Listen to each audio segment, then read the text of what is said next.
Bonker Studio production. Presents Fake. Fake money, fake teachers, fake assets. How lies are making the poor and middle class poorer. By Robert T Kiyosaki. Performed by William Leroy.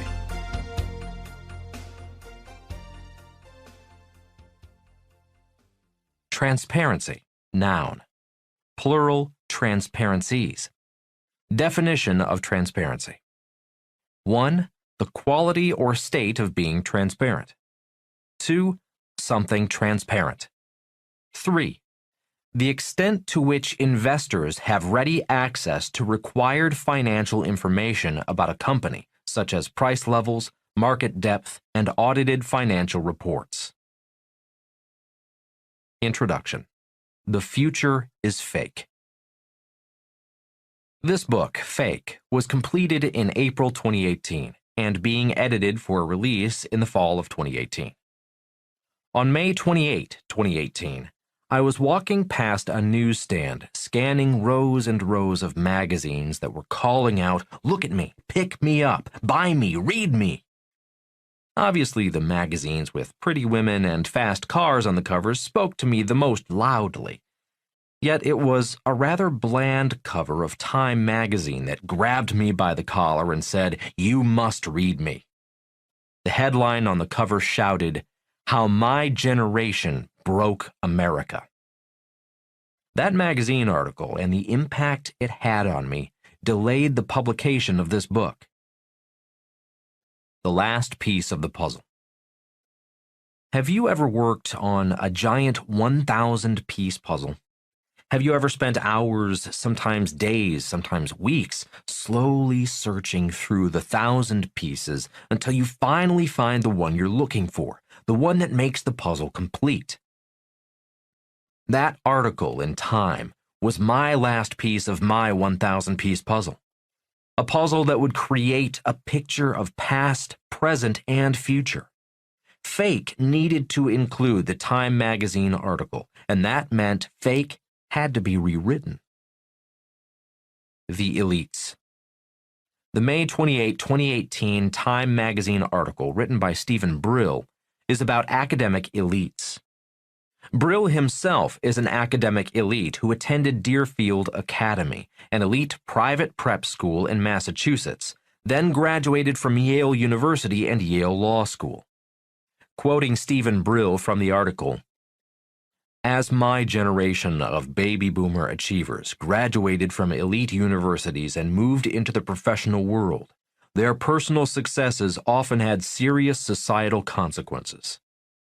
Translation? The elites got greedy taking care of themselves at the expense of others. They created an economy built on deals that moved assets around instead of building new ones. Translation? The elites focused on making themselves rich rather than creating new businesses, new products, more jobs, and rebuilding the U.S. economy. They created exotic and risky financial instruments, including derivatives and credit default swaps that produced sugar highs of immediate profits but separated those taking the risks from those who would bear the consequences. Translation? The elites created fake assets that made themselves and their friends rich and ripped off everyone else. When the elites failed, they were paid bonuses. Mom, Pop, and their kids would pay for the elites' failures via higher taxes and inflation. The first piece of the puzzle. Brill's article was the last piece of my puzzle. The first piece of the puzzle was reading Grunch of Giants, published in 1983. Grunch, which is an acronym for Gross Universal Cash Heist, was written by Dr. R. Buckminster Fuller, best known as a futurist and inventor of the geodesic dome. The U.S. Pavilion at Expo 67. In 1967, I hitchhiked from New York City to Montreal to visit Expo 67, Man and His World, promoted, as previous ones had been, as the World's Fair of the Future in Canada. The U.S. Pavilion at the World's Fair was Fuller's geodesic dome. Although I did not get to meet Fuller in Montreal, I had the good fortune to study with him several times in 1981, 82, and 83. For me, each event with Fuller was transformational and life-changing. Singer John Denver called Fuller the grandfather of the future in his song What One Man Can Do, which is dedicated to this great man.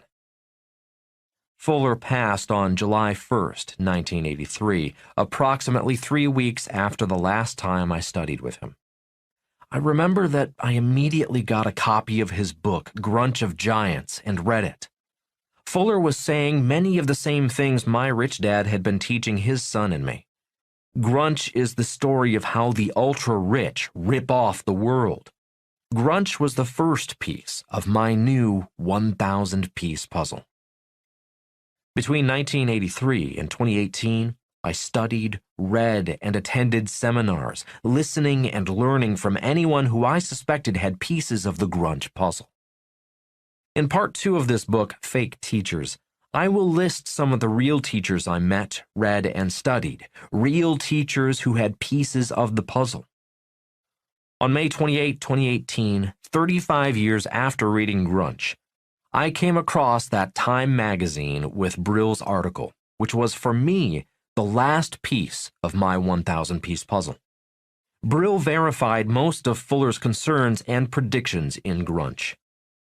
Fuller was a futurist. Many of his predictions and concerns in Grunch are coming true today, which is why Brill's article is right on time. Although Brill's article delayed the release of this book, I am grateful to him for disclosing his insights from a world that only a few know exist, the world of America's best, brightest, and smartest academic elites.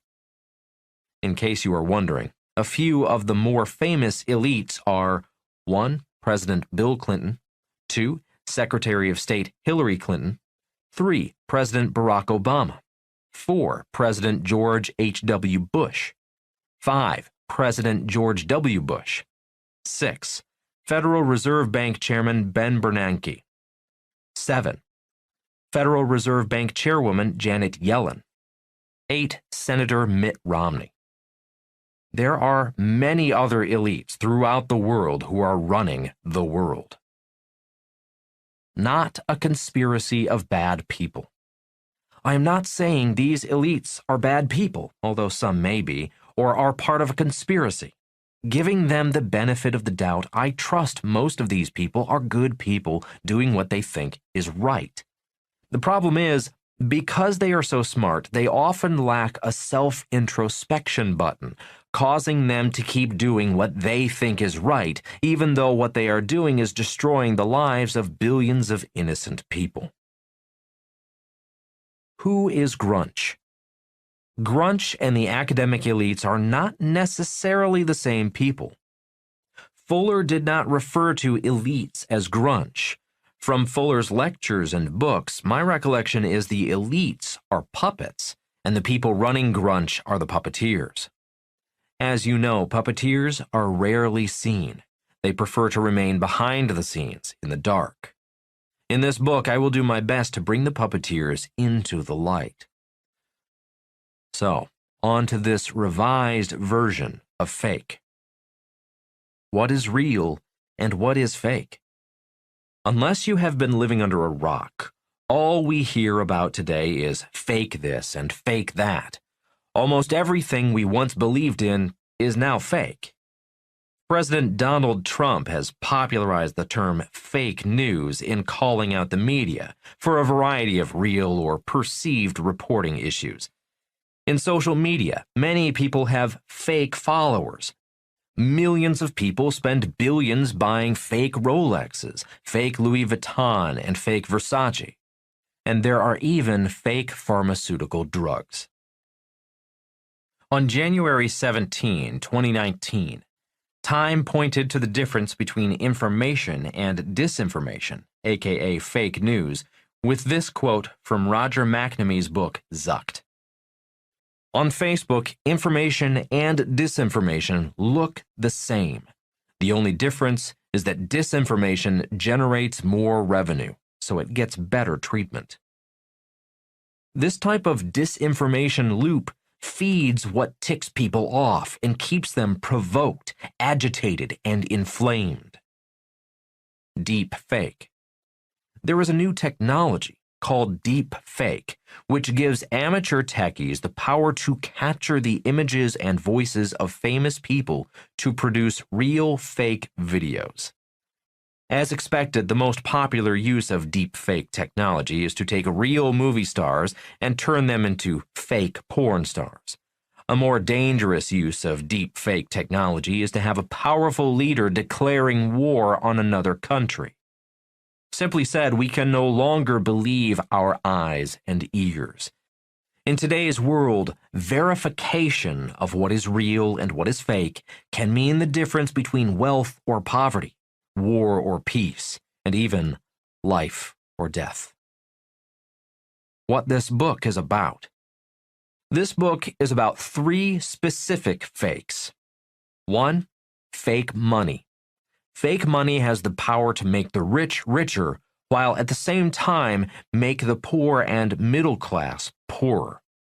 A graph illustrating this effect over the course of the last 40 years is included as figure I.1 in the accompanying PDF. 2. Fake teachers.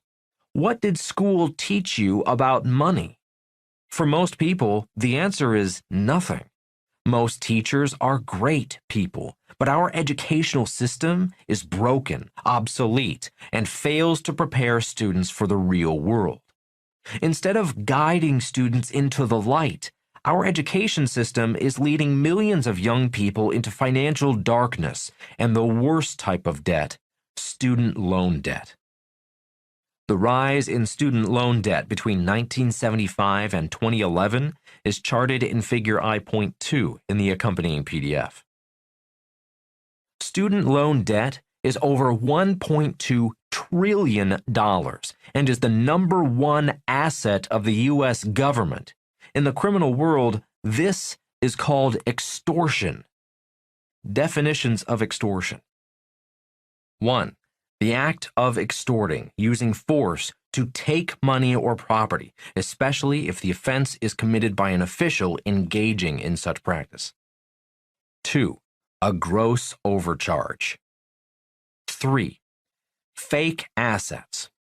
First, we need to define and understand the difference between an asset and a liability. Financial education lesson. Assets put money in your pocket.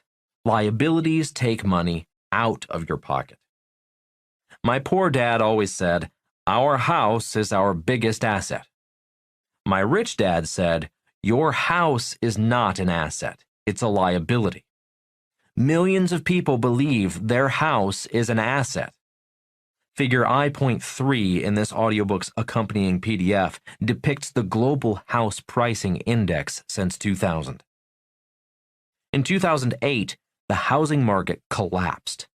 Except for a few cities like San Francisco, New York, and Honolulu, where housing prices have climbed higher, housing prices in many cities throughout the world have not yet recovered, as the previous chart with data from the IMF illustrates.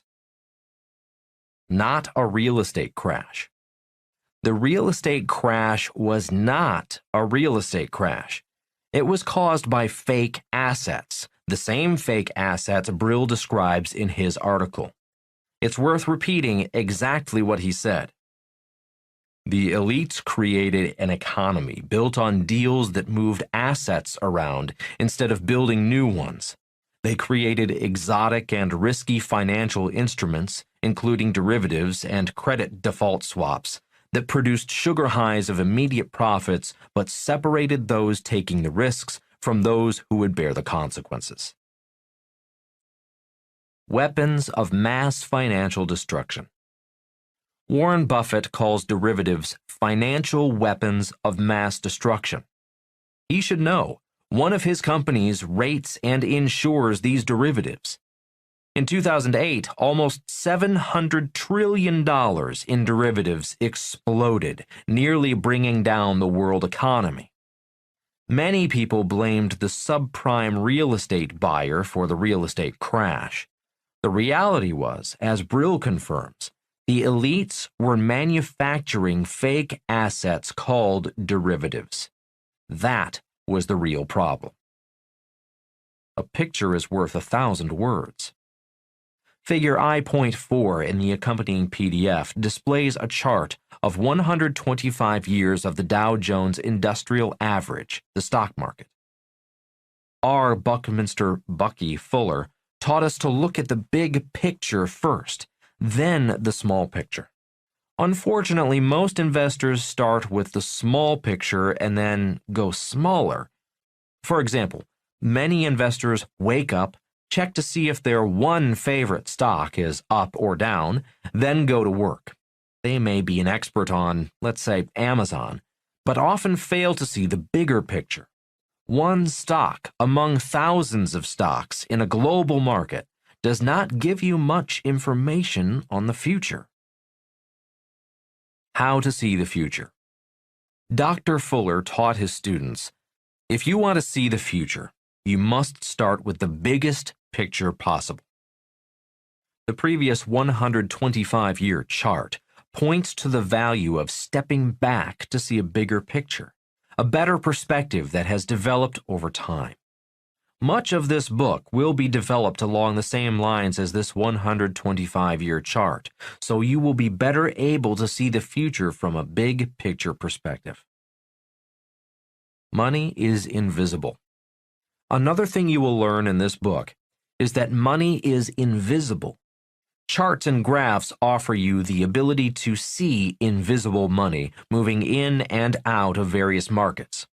In Rich Dad, Poor Dad, I wrote about the importance of cash flow, and that's why my wife Kim and I created the cash flow board game in 1996. Rich Dad often said, the rich have more cash flowing in, and the poor and middle class have more money flowing out. And Fuller has taught that you can't get out of the way of something you can't see moving toward you. That's why seeing the future is so important. I used the notion of KISS, keep it super simple, as I was writing this book. That is why I will use more visuals like charts and graphs rather than tiny facts and figures, which are boring to most people. The giant crash. On the Dow chart, the giant crash of 1929 is highlighted for a reason. If you step back and look at the 1929 crash and then compare that crash to the dot-com crash of 2000 and the subprime crash of 2008, you get a better perspective on why Fuller wrote Grunch of Giants, why I wrote Rich Dad, Poor Dad, and why Stephen Brill wrote How My Generation Broke America. I'm repeating Brill's statement yet again because it is important. The elites created exotic and risky financial instruments, including derivatives and credit default swaps, that produced sugar highs of immediate profits, but separated those taking the risks from those who would bear the consequences. The financial booms and busts the world has been experiencing have been caused by trillions of dollars in fake money being pumped into the system by the elites. Did the elites fix the problem? Of course not. Why fix the problem when the problem makes them rich? Why change? Why do anything differently? Life is good for the elites. In 2008, there were almost $700 trillion in derivatives. In 2018, the high-end estimate on derivatives was 1.2 quadrillion. That's right. The elites made the problem bigger, almost twice as big. As I write in 2019, a quadrillion-dollar disaster is waiting to happen. The purpose of this book. My purpose for writing my books and creating the cash flow game is to give ordinary people, people like you and me, non-academic elites, the possibility of surviving, possibly thriving, maybe even getting very rich after the coming crash. And it's expected that crash will be a quadrillion-dollar crash. running the numbers. We're talking lots of zeros here. How much is a million? Many people dream of becoming millionaires. A million is 1,000 times 1,000. $1,000 times 1,000 equals $1 million. How much is a billion? A billion is 1 million times 1,000. $1 million times 1,000 equals $1 billion. How much is a trillion? A trillion is 1 billion times 1,000. $1 billion times 1,000 equals $1 trillion. How much is a quadrillion? A quadrillion is 1 trillion times 1,000. $1 trillion times 1,000 equals $1 quadrillion. This begs the question, what will happen when $1.2 quadrillion in derivatives explodes? That is why I have written Fake. This house of cards economy is what happens when academic elites are in charge of our money, our teachers, and our assets. Putting things into perspective. A billion seconds ago, it was 1987. A billion minutes ago, Jesus walked the earth. A billion hours ago, humans lived in caves. A billion days ago, humans did not exist. Every 2 hours, the U.S. government spends $1 billion. In 1983, Buckminster Fuller predicted this future. In 1996, the cash flow game was created. In 1997, Rich Dad, Poor Dad was published. In 2018, Stephen Brill confirmed that the future Fuller saw coming is here today. This is why I delayed the release of Fake. I wanted you to see the completed puzzle. Part 1. Fake Money. In 1971, President Richard Nixon took the U.S. dollar off the gold standard. In 1971, the U.S. dollar became fiat money, government money. Rich Dad called government money fake money. He also said, fake money makes the rich richer. Unfortunately, fake money also makes the poor and middle class poorer. That is why lesson number 1 in Rich Dad, Poor Dad is, the rich do not work for fake money. RTK. Lie number 1. Saving money will make you rich. Introduction. Part 1. Real financial education. Seeing with your mind what your eyes cannot see. RTK. Chapter 1. Fake Money. The world is about to change. In 1972, I was a Marine Corps pilot, a lieutenant flying helicopter gunships, stationed on board an aircraft carrier off the coast of Vietnam. This was my second tour to Vietnam. My first tour was in 1966 as a midshipman, a student at Kings Point, the U.S. Merchant Marine Academy.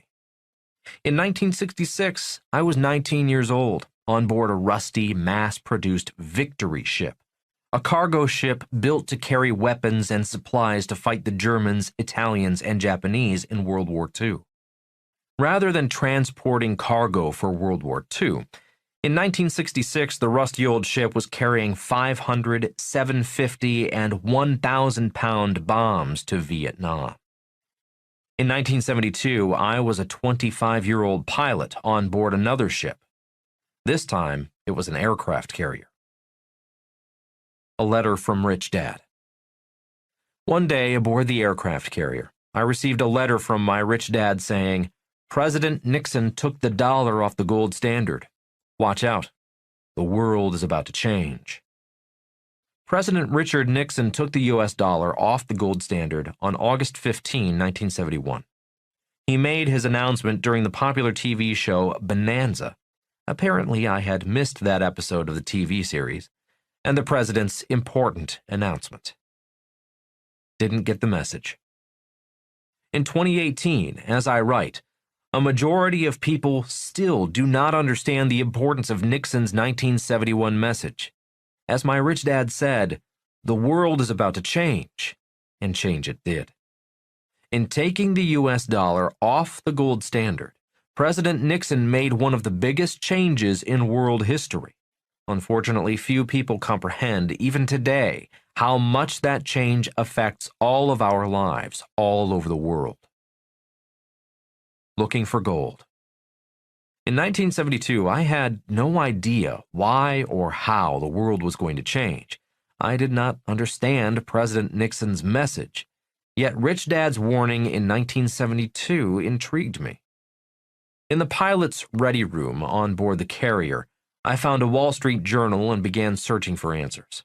Even the Wall Street Journal had scant coverage about gold, except for a few comments on the price of gold rising from $35 an ounce and fluctuating between $40 and $60 an ounce. In another publication, I found an article written by some crackpot predicting gold would go to $100 an ounce.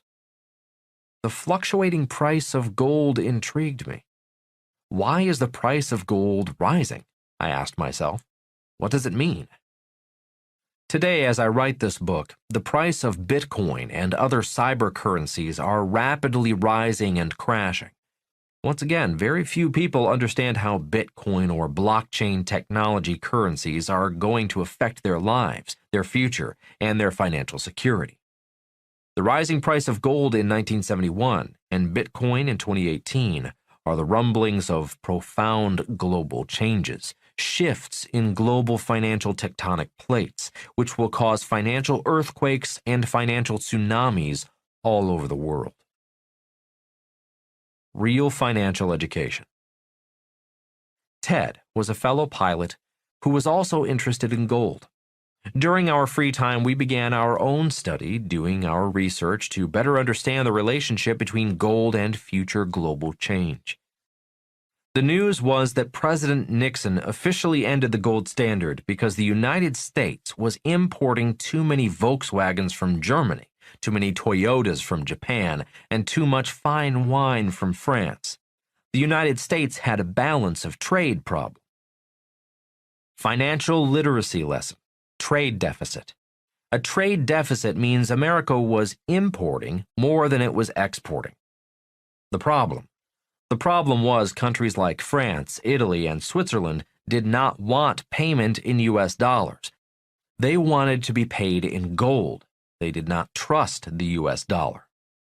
The solution: Nixon closed the gold window. This meant no more gold would leave America. Real or fake? Was this the real reason or a fake reason for closing the gold window? Probably fake. The world did not call President Nixon Tricky Dick without reason. Later in this book, you will find out why Nixon's reason was a lie. Later in this book, I will tell you what I believe to be the real reason for taking the dollar off the gold standard. Nixon also promised to return to the gold standard once the United States got the trade deficit back in balance. He never kept his promise, and he resigned in the shadow of impeachment. Finding a gold mine.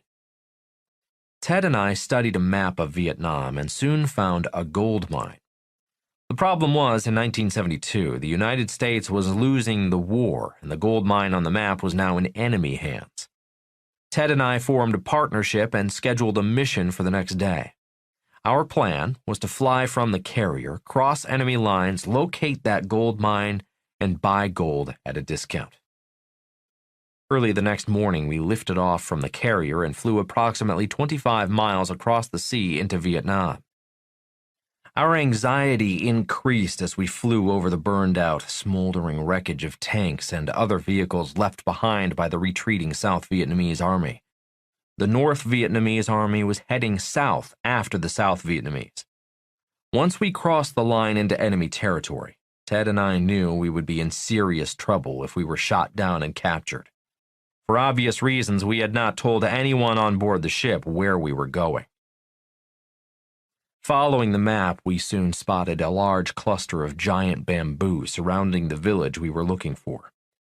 The village was about 30 miles behind enemy lines. Rather than rush in, we flew low, tight circles, once to the left and then right over the village. If we had taken fire, the mission would have been over and we would have flown back to the carrier. Not taking fire and believing we were safe, we landed in a grassy field near some rice paddies. We shut down the aircraft and headed into the village, leaving our crew chief with the aircraft. Even today, I can still vividly recall Ted and myself strolling down the village path of hard-packed mud behind enemy lines, waving at Vietnamese villagers as they sold vegetables, ducks, and chickens. No one waved back. Most just stared at us, apparently not believing two American pilots were stupid enough to stroll into their village in broad daylight in the middle of their farmers' market, in the middle of a war, behind enemy lines. We smiled and raised our hands, showing the villagers we were unarmed. We had left our personal sidearms with the helicopter. Ted and I walked in without guns because we wanted the villagers to know we came as businessmen with dollars, not as Marines with guns. We met a young boy who led us to the gold dealer deeper in the village. The dealer, a tiny woman whose teeth were blood red due to chewing betel nuts, smiled and greeted us. Her office was a tiny bamboo shack with a bamboo blind propped up, indicating she was open for business. Nixon had closed the U.S. gold window, but her gold window was open. Real gold or fake gold? Ted and I, both Marine pilots and officers with college degrees, soon realized we did not know anything about gold. We had no idea what real gold looked like. The Vietnamese women's gold pieces were tiny nuggets, held in 3-inch diameter, half-inch thick, clear, circular plastic pill cases. Holding up the plastic cases up to the light, we got our first look at real gold. Unfortunately, her gold looked like tiny dried raisins that were painted gold. "Is this gold?" I asked Ted. "How would I know?" snapped Ted. "I don't know what gold looks like. Don't you know what gold looks like?" "I thought you did," I replied, shaking my head in disbelief. "That's why you're my partner." The pressure of doing business behind enemy lines was getting to us. Ted thought I was an idiot, and I thought the same of him. The moment of truth. Most entrepreneurs have many moments of truths. For Ted and me, our first moment of truth was realizing that, while we might have been great partners as pilots, when it came to gold, we were both idiots. After we calmed down and realized we were both idiots, we began our price negotiations. Our opening bid was $40 for an ounce. Ted and I did know that the spot, the international price of gold, was around $55 on that day. We thought we could get a discount since we had US dollars and we were behind enemy lines. The tiny woman with red teeth just smirked and was probably thinking, "The two of you are idiots. Don't you know that the spot price of gold is the same all over the world?" Try as we might, she would not budge off her price. She knew spot was spot, and by now she knew we were real idiots. If she had been dishonest, she could have sold us dried raisins painted gold. She could have sold us rabbit droppings painted gold, and we would not have known the difference. Panic sets in.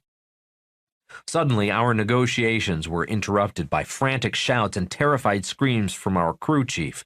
"Lieutenants, lieutenants, get back now!"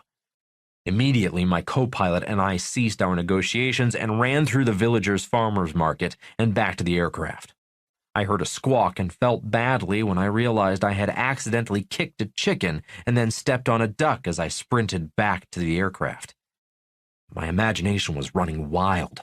I could see lines of Viet Cong in black pajamas and North Vietnamese army troops in khaki uniforms crossing the rice paddies and approaching our helicopter. It was then I remembered we were unarmed and could not defend ourselves. The little woman with the red teeth was right. We were idiots. a sinking feeling. Thank God there were no Viet Cong or NVA. Our crew chief was panicking because our helicopter was sinking. The grassy field I had parked it on was an old rice paddy. Due to the weight of the engine, rockets, machine guns, and ammunition, the aircraft was settling backward and sinking slowly, the tail rotor nearly touching the mud. We had to start the engine immediately or not start at all. Our crew chief was the smallest and lightest of the three of us, so he sat in the pilot seat to start the engine, while we, the two pilots, put our shoulders under the tail boom to prevent the tail rotor from striking the ground. The start was flawless as the main rotor began to turn slowly.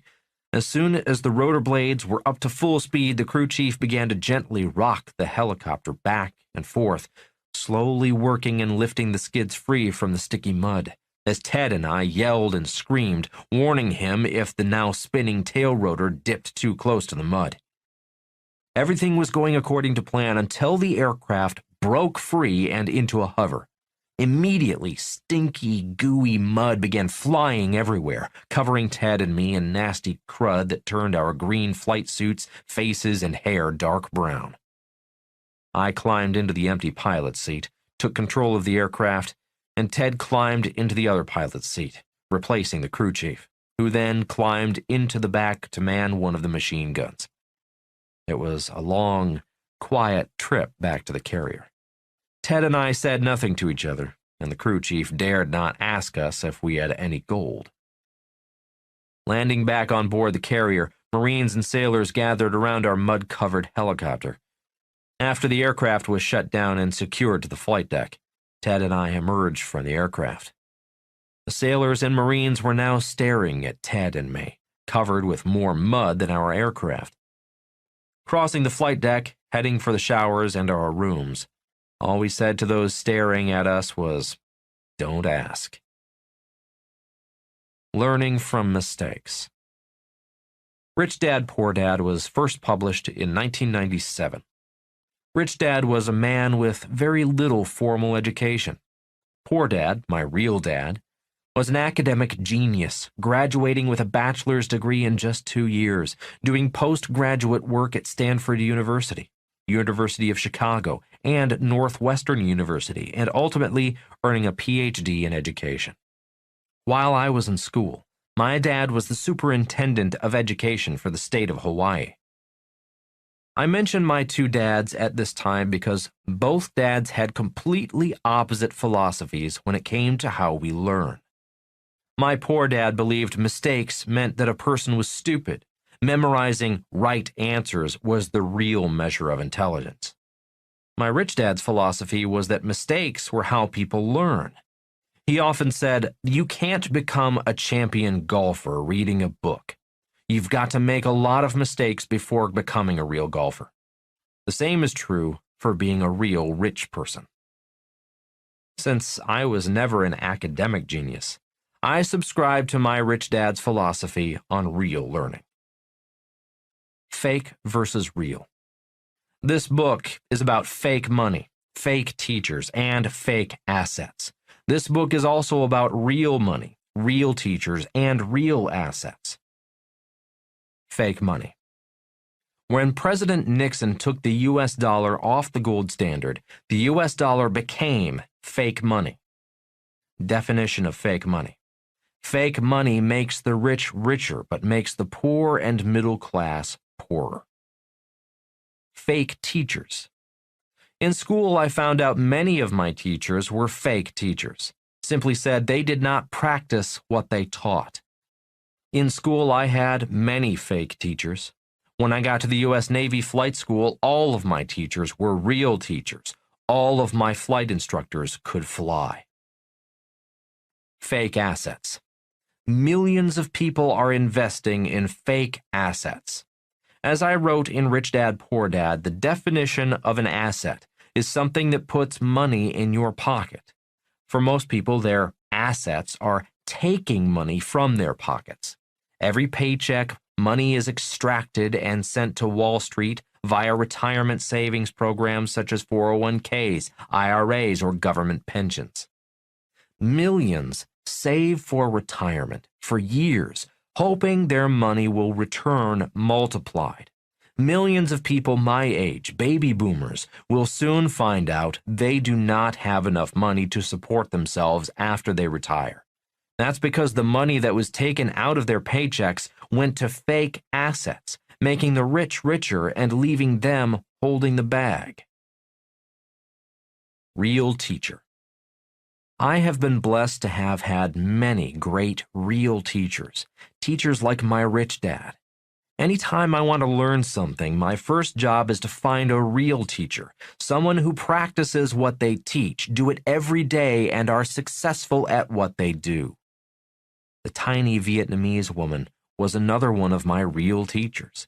In just a few minutes, not only did she teach me what an idiot I was, but she also inspired me to learn more, not only about gold, but about that mysterious, magical, and important subject known as money, a subject not taught in school.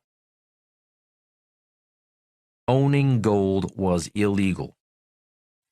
After Ted and I showered off the mud, we returned to the pilot's ready room for some well-deserved laughter. Our commanding officer threatened to have us brought up on charges. The operations officer threatened to have us wash our helicopter in front of everyone. Yet it was the weapons officer who got my attention. He said, "If you had brought that gold on board ship, you would have been arrested." What? Why would we have been arrested? Because it is illegal for Americans to own gold. Why is it illegal? Ted asked. The weapons officer did not know, and the incident was dropped. After all, there was a war to fight, and we had more important missions to fly in the morning. The meeting came to an end, and we all went to dinner. But I had a new question in my mind. Why was it illegal for Americans to own gold? That question led me to continue my ongoing financial education and seek my own answers. Like my rich dad, I was learning from my mistakes.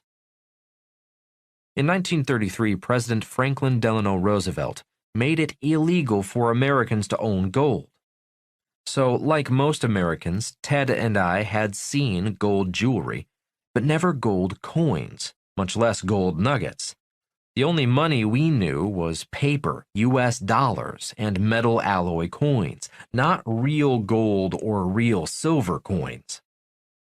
Today, most people only know fake money. Ancient money and modern money. Throughout history, money has been many different things. Money has taken the form of seashells, colored beads, feathers, live animals, and large stones. Today, there are three types of money. They are 1. God's money, gold and silver. 2. Government's money, dollars, euros, pesos, etc. 3. People's money, Bitcoin, Ethereum, Zipcoin, etc. The questions this book will attempt to answer are: which monies are real or fake? Which teachers are real or fake? And what assets are real or fake? Your questions, Robert answers. Question: when did you first think about buying gold, and what was your plan? Barbara E., Canada. Answer: in 1972, the year I began buying gold, I was not thinking about the future. I was just curious. I was just curious about the relationship of gold to the U.S. dollar. In 1972, I foolishly thought I could buy gold at a discounted price because I was behind enemy lines. The more I learned about gold, the U.S. dollar, and fake money, the more curious I became. In 1983, I read Bucky Fuller's book, Grunch of Giants, and the scale and scope of the global cash heist became clearer. In 2008, the cash heist went out of control when the central banks of the world printed trillions of dollars in the name of saving the global economy. The central banks were saving themselves, and we, the people, paid for it. In part 3 of this book, you will discover how sinister and pervasive this cash heist is today, and why this out-of-control cash heist has me concerned about the future. Question: why is it so difficult for people to trust a startup? Momo S., Nigeria. Answer: ideas are a dime a dozen. Millions of people have million-dollar ideas for a new product or business. Without real financial education, very few people know how to take a million-dollar idea and turn it into $1 million. That is why most people do not trust startups. Question: if I hold all my wealth in fiat money, will I lose it all someday?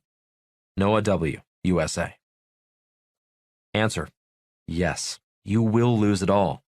If history is a guide, not one fiat currency has ever survived. Fake money does not hold its value. Could the US dollar be the first fake money in history to survive forever? Yes, but I would not bet on it. Question: once Nixon took the dollar off the gold standard, how were they able to determine the spot price of gold? Tessa H., Peru. Answer: in theory, the spot price of gold is determined by the international free markets, but that is in theory only. Today, the price of gold is manipulated, as are most financial assets. In part 3 of this book, I go into greater detail on how the price of gold is manipulated, why it is manipulated, and why the manipulation cannot go on much longer. Question: why was it illegal for Americans to own gold? What reason did they give the American people? Gordon P., USA. Answer: the Fed, Grunch, and the U.S. government wanted to take control of the money supply and the thousands of smaller banks that competed with the big banks and the Fed. Not that long ago, there were 20 larger banks. Today, there are only 4 too big to fail banks. Everyone is now trapped into a smaller banking system.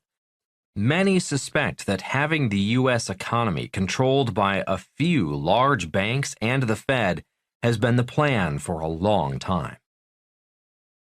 Question: how did the Vietnamese woman know the price of gold if there was no internet? Anthony O., Australia. Answer: she was a professional gold seller.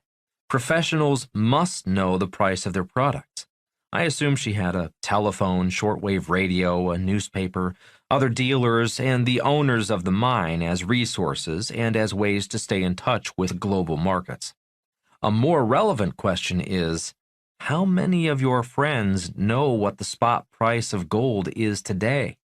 How many of them are interested in gold? Chapter 2. In God We Trust. Who has earned your trust? On August 15, 1971, President Richard M. Nixon temporarily ended U.S. dollar convertibility to gold. On June 17, 1972, the Democratic National Committee headquarters in the Watergate building in Washington, D.C. were broken into. It was that event that led to the infamous Watergate scandal. On October 10, 1973, Vice President Spiro Agnew pleaded no contest to charges of federal income tax evasion in exchange for having the charges of political corruption dropped. Gerald Ford, Speaker of the House of Representatives, later became Nixon's new vice president. On February 6, 1974, the U.S. House of Representatives passed House Resolution 803, giving the Judiciary Committee authority to investigate whether there were sufficient grounds to impeach President Nixon for his involvement in the Watergate scandal. On July 27, 1974, the committee approved the first of 3 articles of impeachment, one for obstruction of justice, one for abuse of power, and one for contempt of Congress. On August 9, 1974, Nixon resigned as President of the United States. On September 8, 1974, President Gerald Ford issued a full and unconditional pardon for Nixon, immunizing him from prosecution for any federal crimes he had committed or may have taken part in as president. And we trust these leaders, our leaders? No one ever returned the US dollar to the gold standard. Did they just forget? When and why did temporary become permanent? Who do you trust? I find it interesting that on all fake paper, US dollars, we see the words, "In God we trust." Why are we asked to trust in God? What happened to God's money, gold and silver? Gold is atomic number 79. Silver is atomic number 47. Gold and silver were here during the formation of planet Earth. Gold and silver will be here when the last cockroach is finally extinct. So why then do the elites have "In God we trust" on all our fake money?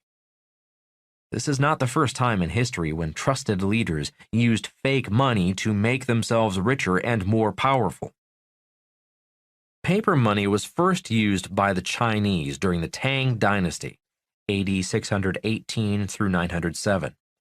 It was used for centuries before the practice caught on in Europe in the 17th century.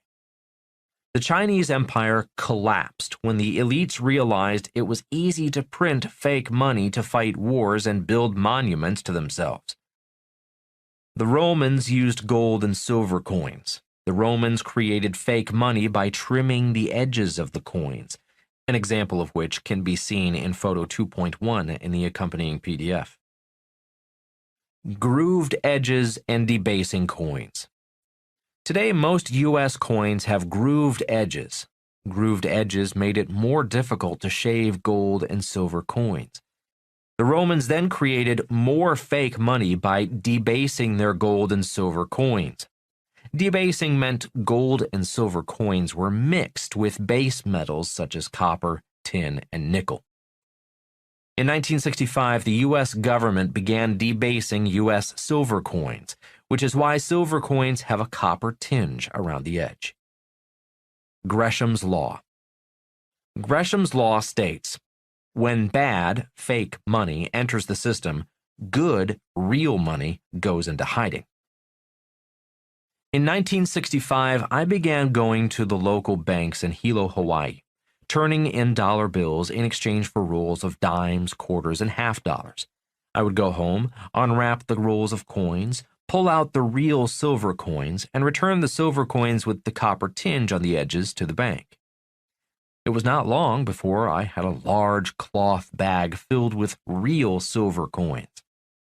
I do not know why I began exchanging dollars for rolls of coins and then saving the real silver coins a habit, but I did. Was it Gresham's Law in action? In 1965, I left for school in New York and never saw my bag of real silver coins again. I've always wondered if my mom spent that money, those real silver coins.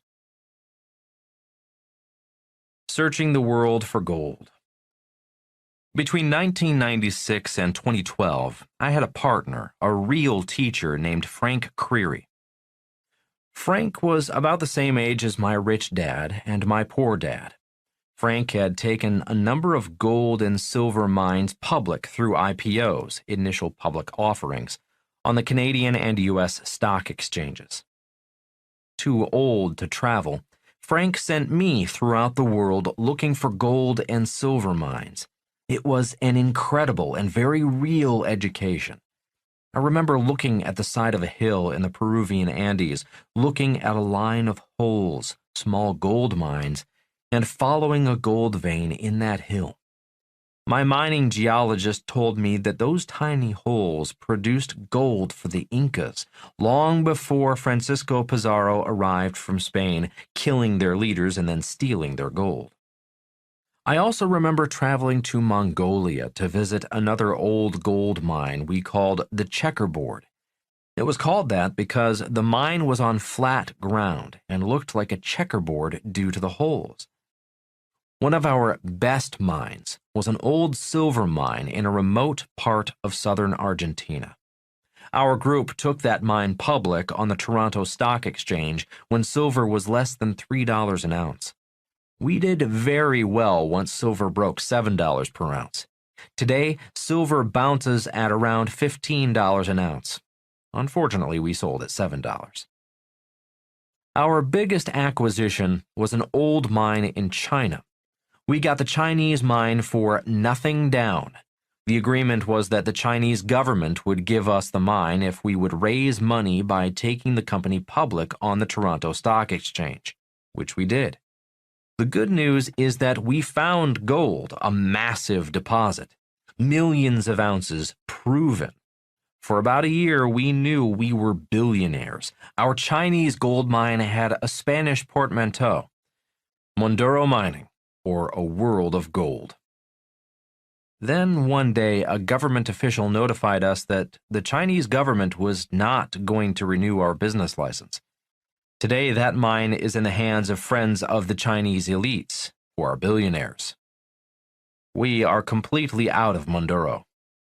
That is what I call a real education. Lasting impressions.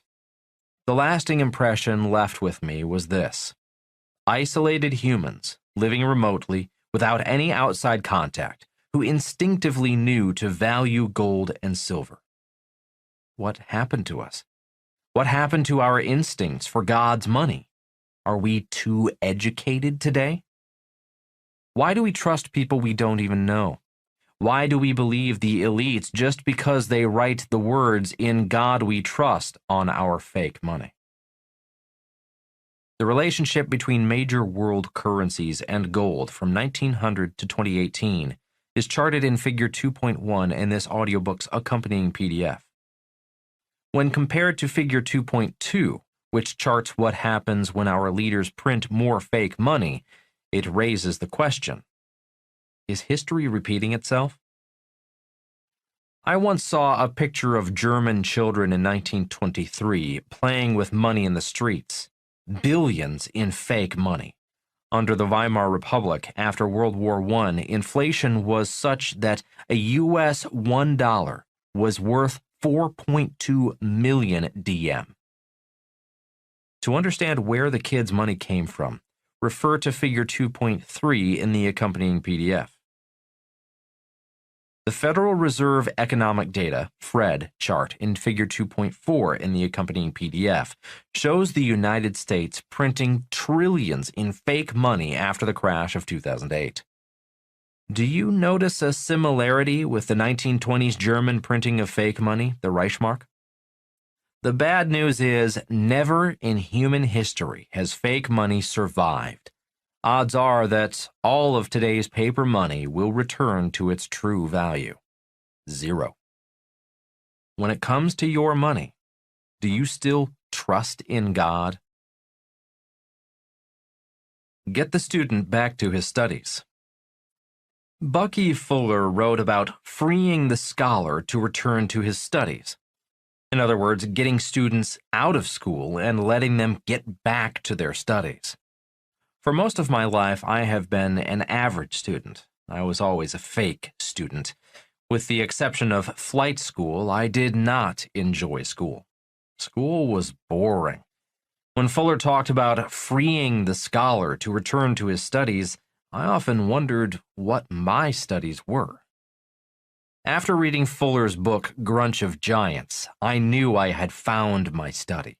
I finally became a real student. As my studies commenced, I realized I was pretty close to my studies in the 4th grade when I raised my hand and asked my teacher, "When will we learn about money?"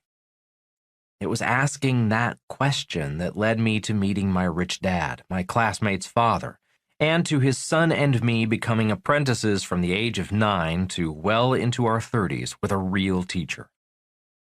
Grunch of Giants took my study and research to a new level. I began looking for books and seminars by real teachers, anyone knowledgeable on the subject of grunge. Frank Creary, my partner who sent me all over the world looking for old gold and silver mines, was one of those real teachers. I will list some of those real teachers in part 2 of this book, Fake Teachers. On May 28, 2018, while walking past a newsstand, the cover of Time magazine called out to me. The cover stated, "How My Generation Broke America." Stephen Brill's article on elites in that magazine was another piece of the grunge puzzle. Brill was stating the same concerns Bucky Fuller expressed 35 years earlier in grunge. In his lectures, Fuller was saying that the invisible people who control the world economy search our schools to find the best and the brightest, so they can train them to run the world economy the way they want the world economy to be run. Stephen Brill did not say exactly that, but he did say, "I was one of those elite winners. In 1964, I was a bookworm growing up in Far Rockaway, a working-class section of Queens. One day I read in a biography of John F. Kennedy that he had gone to something called a prep school. None of my teachers at junior high school 198 had a clue what that meant, but I soon figured out that prep school was like college. You go to classes and live on a campus, only you got to go 4 years earlier, which seemed like a fine idea. It seemed even better when I discovered that some prep schools offered financial aid. I ended up at Deerfield Academy in western Massachusetts, where the headmaster, Frank Boyden, told my worried parents, who ran a perpetually struggling liquor store, that his financial aid policy was that they should send him a check every year for what they could afford. 3 years later, in 1967, I found myself sitting in the headmaster's office of my senior year with a man named R. Inslee Clark, Jr., the dean of admissions at Yale. What I didn't know then was that I was part of a revolution led by Clark, whose nickname was Inky. I was about to become one of what would come to be known as Inky's boys and later girls. We were part of a meritocracy infusion that flourished at Yale and other elite education institutions, law firms, and investment banks in the mid-1960s and 70s. Fuller might have said, "These very smart young people were selected and trained by those running grunge." Stephen Brill went on to say, "As my generation of achievers graduated from elite universities and moved into the professional world, their personal successes often had serious societal consequences." On to prep schools. The part of the rich dad story not told is that my rich classmates went to private prep schools after Riverside School, not public middle and high schools like Rich Dad's son and I did.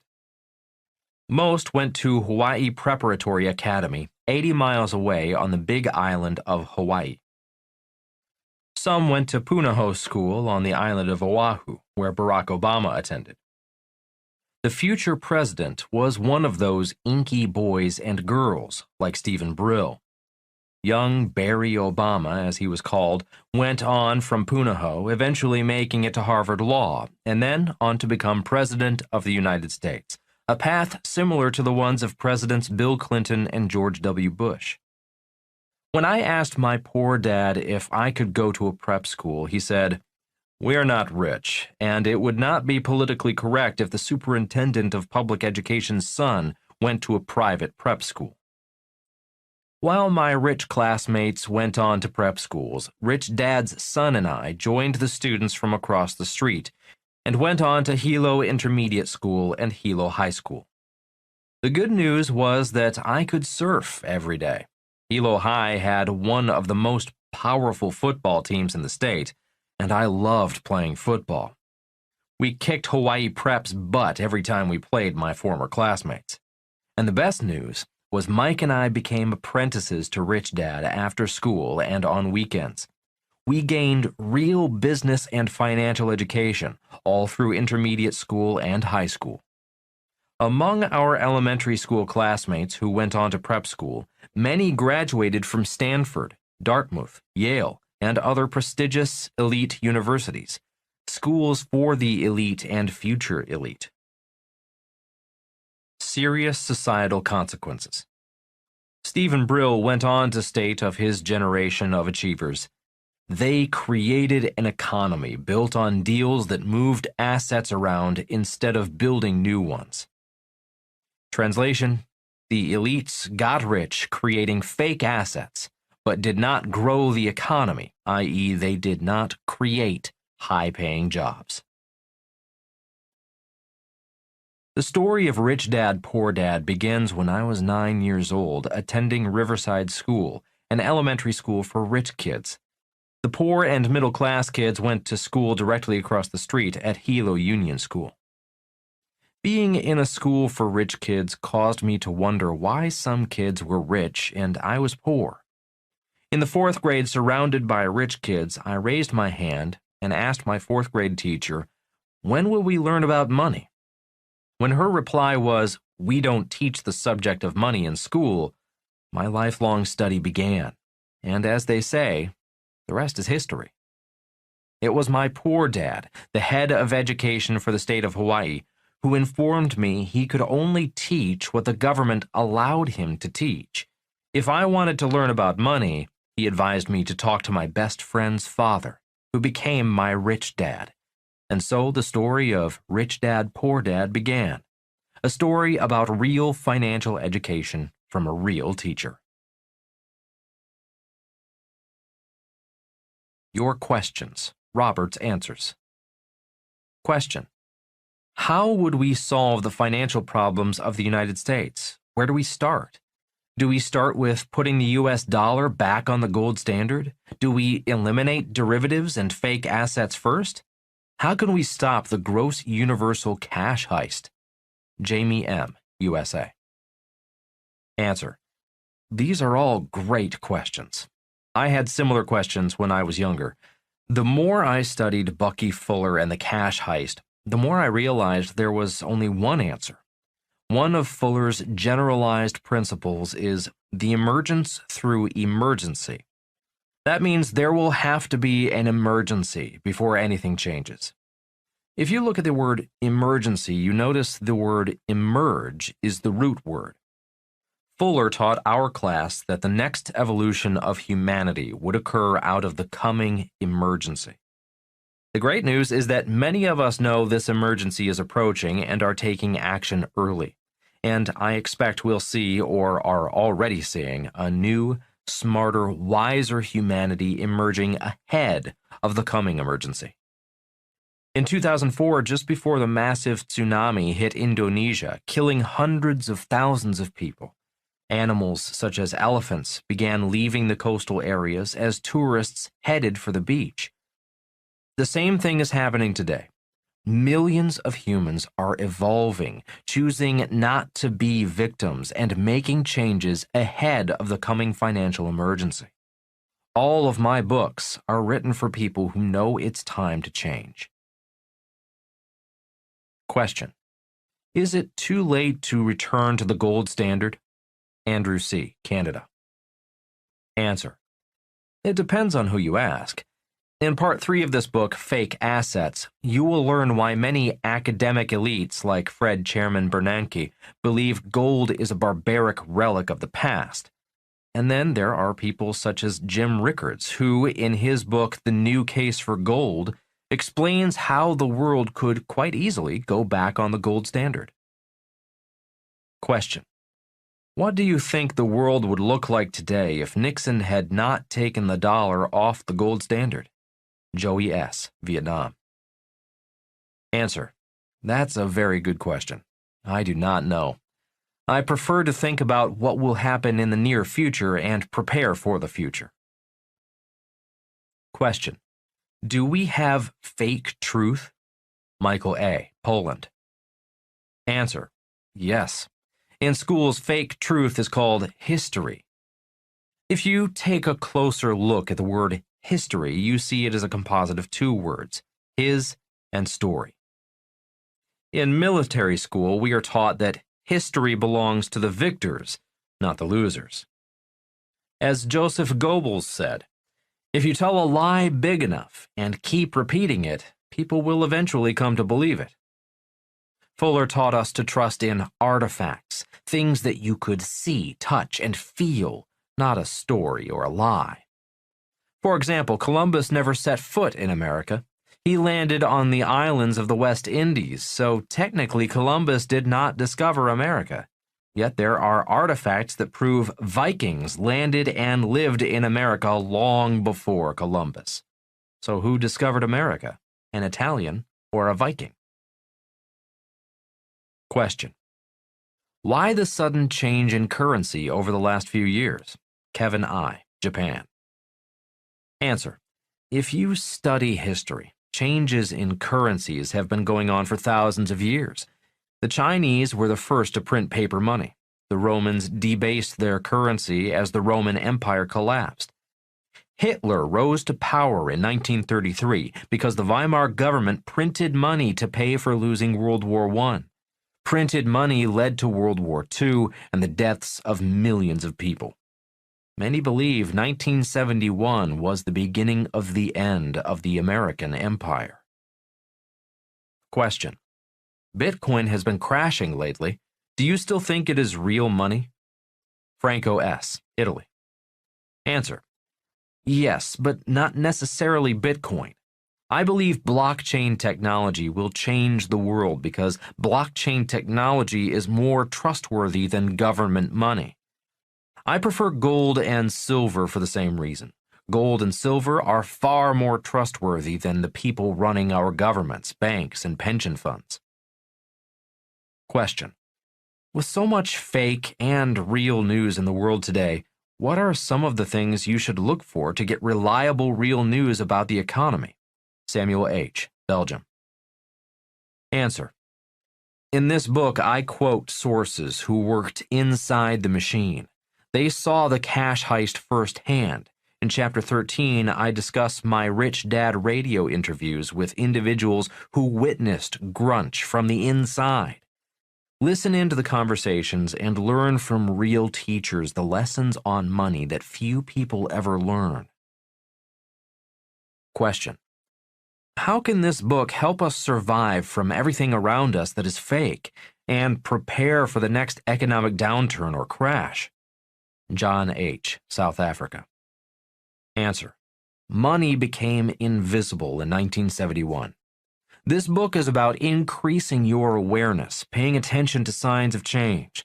Signs most people never see until it's too late. Chapter 3. 7 Practical Reasons I Own Real Gold and Silver. A Case for God's Money.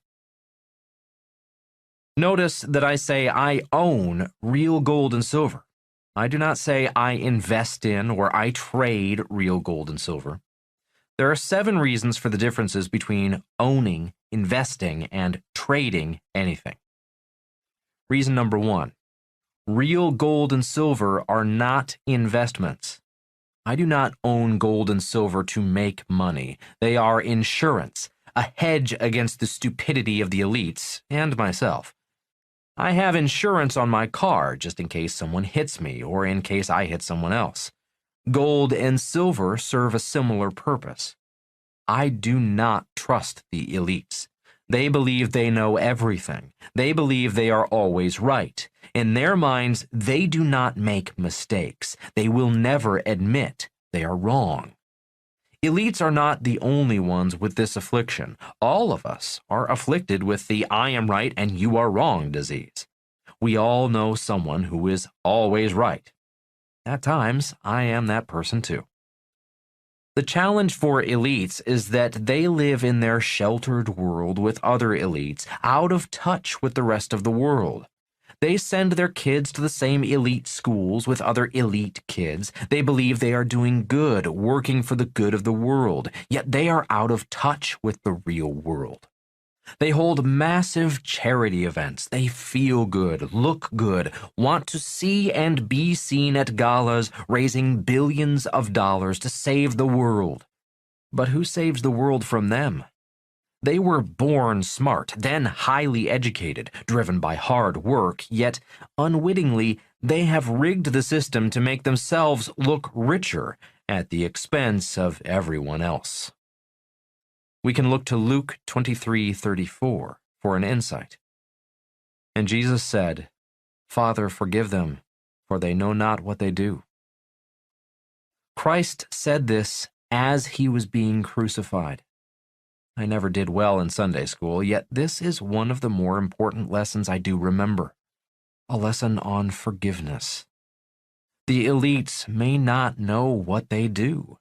The problem is the world pays for the fact that they know not what they do.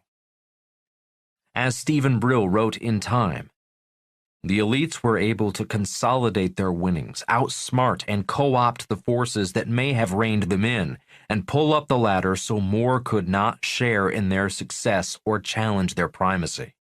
By continuing to get better at what they do, by knocking away the guardrails limiting their winnings, aggressively engineering changes in the political landscape, and by dint of the often unanticipated consequences of their innovations, they created a nation of moats that protected them from accountability and from the damage their triumphs caused in the larger community. Translation? The elites are above the law. They have no guardrails. They have the money to hire the best elite attorneys, often classmates from the same elite schools, to battle lower-paid government attorneys from less prestigious law schools. They have the power to do what they want without being held responsible for what they do or accountable for how many people's lives they damage.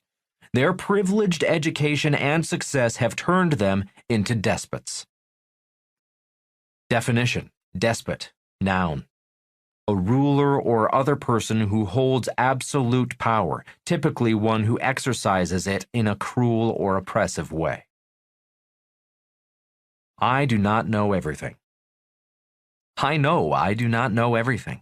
I only know so much. I do my best, yet I make mistakes with my money.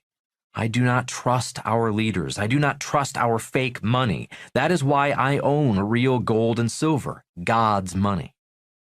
Gold and silver are my insurance, my protection from our leaders and myself. Reason number 2, no risk. All investments have risk. Real gold and silver have no risk. The price of gold and silver will go up and down because the value of our fake money is going up and down. When a person invests, let's say in a stock or real estate, they expect an ROI, a return on investment, because they are taking a risk. When a person saves money in a bank, they expect a rate of return in the form of interest, because saving money in banks is extremely risky, especially when elites are printing money. In the accompanying PDF, Figure 2.2 charts the purchasing power of the US dollar since 1913 and depicts why savers lose out. When I purchase a gold or silver coin, I do not expect an ROI, a return on investment, because I am not taking a risk. Gold and silver are God's money. Always remember, the price of gold or silver will go up or down because the value of our fake money is going up or down. Gold and silver are just gold and silver. Gold and silver will be here long after you, I, the elites, and the cockroaches are gone. When I purchase real gold or silver, I purchase them forever. I never plan on selling. Just as Warren Buffett holds stocks forever, I will purchase gold and silver forever. I know some of you are saying, but I want to spend. I need money. That is why most people are not rich. They love spending. I too love spending. I love nice cars, clothes, homes, and food. But even when I had no money or a job, I protected those assets and never sold my gold and silver. I'll say it again, just as Warren Buffett holds stocks forever, I will own gold and silver forever. Banks are not safe. Banks are not safe. Banks are risky. I love my banker because my banker loans me money. I use banks to store short-term cash, my operating capital, but I will not hold my long-term wealth in banks. Banks are too risky. Reducing risk. To reduce risk even further, my gold and silver are held in different safe haven countries, all legally and far, far away. That way I remove all temptation and never need to worry that someone would force me to go to my local bank and get my gold and silver. Counterparty risk. What is risky? That's a loaded question. Financial literacy. Counterparty risk is an essential term for anyone who wants to build a real financial vocabulary and become financially educated. Counterparty risk is also known as default risk. All investments have default risk. Simply said, a default occurs when someone does not live up to his or her end of the contract. For example, your friend borrows $100 from you, promising to pay you $110 in 1 year. The $10 return covers you taking the risk in lending your friend your $100. The $10 is for counterparty, your friend's risk. If your friend is unemployed and already owes you $1,000, your interest should be higher because the counterparty risk is higher. Better yet, just say no. Perhaps your friend decides to ask his banker for a loan. That is what bankers want. Bankers want to make loans. They want us to use the credit cards they issue. They do not make money from savers. Banks make money from borrowers. Another example of counterparty risk. Here's another example of counterparty risk. Let's say you buy an insurance policy on your home. That insurance policy is only as good as the counterparty, i.e., the insurance company. If your house burns down and your insurance company goes bankrupt, your house and your insurance policy are both worthless. To see a chart of the Dow Jones Industrial Average between 1895 and 2015, notating the market high before the 2008 crash, see Figure 3.1 in the accompanying PDF. This is what happened in 2008. 1. Subprime borrowers, people like your friend, borrowed money to buy a house they could not afford. 2. Banks were happy to issue the subprime loan to your subprime friend. 3. The bank then sold the mortgage to an investment bank. 4. The investment bank then packaged thousands of these subprime loans, labeling them as mortgage-backed securities, or MBS, a financial derivative. 5. Investment banks sold these MBS to governments, investment funds, pension plans, and other gullible people. 6. To give all parties a sense of security, these elites bought insurance policies known as credit default swaps, CDS. Everyone was getting rich because everyone was collecting fees. Repeating Brill's words in time, the elites created an economy built on deals that moved assets around instead of building new ones. They created exotic and risky financial instruments, including derivatives and credit default swaps, that produced sugar highs of immediate profits, but separated those taking the risk from those who would bear the consequences. When the subprime borrower stopped paying, the derivatives went off, exactly as Warren Buffett famously called derivatives in 2002, financial weapons of mass destruction. No one went to jail. Everyone who made money, from real estate brokers to mortgage brokers, bankers, investment bankers, and Wall Street, kept the money. Millions lost their jobs, their homes, their savings, and their future. Today, the U.S. government is deep in debt, which means that taxpayers, their kids, and grandkids will be paying for those bankers' bonuses. Credit default swaps. In the world of invisible money, credit default swaps are as important as insurance on your car, house, or life. The three parties in a credit default swap are 1. Bond seller, 2. Bond buyer, 3. Bond insurer. The bond seller packages debt, an IOU, and sells it, calling it a bond. The seller agrees to pay a yield, interest, and ROI over time. It is not much different from your friend asking you to borrow $100 and paying you 10% interest over a year. Your friend has basically sold you a bond. The bond buyer buys this bond, expecting the yield in interest as ROI over time. The bond buyer is you. You loaned your friend the $100 with his promise to pay you $110 in a year. You, the bond buyer, want to make sure your friend, the bond seller, will keep his promise. You both go to a bond insurer who insures your $100 as well as the $10 in interest. A credit default swap is the insurance policy against someone not keeping their promise. What is a derivative? A simple explanation of a derivative is to think of an orange.